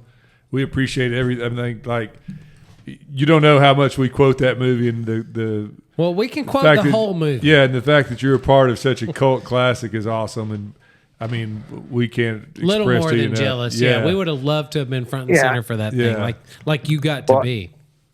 Yeah, remember at the end where they challenged that hill climb? For sure. Yep. That's an old place, Indian Dunes. Oh, that's that was Indian easy. Dunes. Oh yeah. Yeah, easy hill to climb in that. We also did some shooting out at a place called Little Rock that you can't ride out anymore. No. But yeah, like I say, it was fun and met a lot of good people, and would gladly do another one even at my age. But just do some writing in that. But yeah, like I said in a text message, hit me up later to give me information to give the Holly so he can get a hold of you and then you can get him on the show. Awesome. We appreciate that. Doubt. We love him. No doubt. Holly's a legend, that's for sure. Yep. Yep, and a great guy. Hey, you're a legend to us. I mean, being in that movie, you know what I mean? And the most epic scene of all time. So, yeah. Yes. Yeah. You win. You're in that cult classic, fought for your country. I mean, that's awesome, man. You fought for people in Dallas Supercross. That's right. You punch people. Yeah. That's right. On the finish line. You punch people on the finish line. line. My man. Yep. Big, massive and fight breaks you were out. in the cold pool with a hot chick. Dude, you crushed it. The only reason I went on in there and that, because they said, I'm already in the movie so much, and I got to get that bike out anyways to get it running. Good man. So, Somebody all had right, to do the work. you fought for your country. You did all these great things. But still, being in the pool with that chick's got to be like the Top most proud two. moment of your Your child fighting in the pool. Right. Good All night. right. Maybe the All fight. right. All righty. Thanks, Kirk. Yeah. Thank you, Kurt. We love you, right. buddy. All right. Love you guys too. And send me information later so I can ship off to Jimmy. Yes, sir. Right Thank on, you. dude. We'll do that. Thank you, Kirk. Yeah. And let me know when we can see this on YouTube. About 5 days. Winners take y'all. Yeah. All right. Yeah, we'll shoot you a text. Cheers, sir. All right. All right. See you later. Sounds good. Thank you, Kirk. See you, See you, man. bud. All right, bye. All right, so hey, He loves us. I don't Dude, care he what said you it. say. I don't care. Tonight was an All time absolutely awesome. legendary night. Shane Nalley telling the absolute truth from Get day outta one here. to That day shit was sick, bro. 4,000. Oh, If you he listen was to the show and didn't like it, You can get suck ready it. because Shane Nalley's going to be on the he's going to be a regular host. We're moving him in. Yeah. We're buying him a house. He He's already gonna said move he in would John's drive down basement. here. Who cares? We We got know plenty he's of not room. afraid to drive across the country. What's 4 hours from Nashville? Think about that shit. He was in a box van At 19. at 19 No years big old. Can deal. you imagine? I mean, They're I've like, got here's a Rand McNally This is so Alice easy. bit. I've got how Alice. old is Riley now? 20. 20. So Could send you him across imagine? the country, Here you go, Riley. You're going to leave and he's here in and go charge to. of a national champion's motorcycle. We're going to after put you he in a box drives- van with Jet Lawrence's bike Yeah, he's going to drive 65 hours or however long because you know he's getting lost. in a box van that would probably run 65 miles an hour. For sure. Strung And out wide open. He didn't even talk about the fact that he had to keep that stupid box van running Yeah. because stupid shit happened. Well, it's Because the 80s. You know, you had to, by the time you got here from freaking.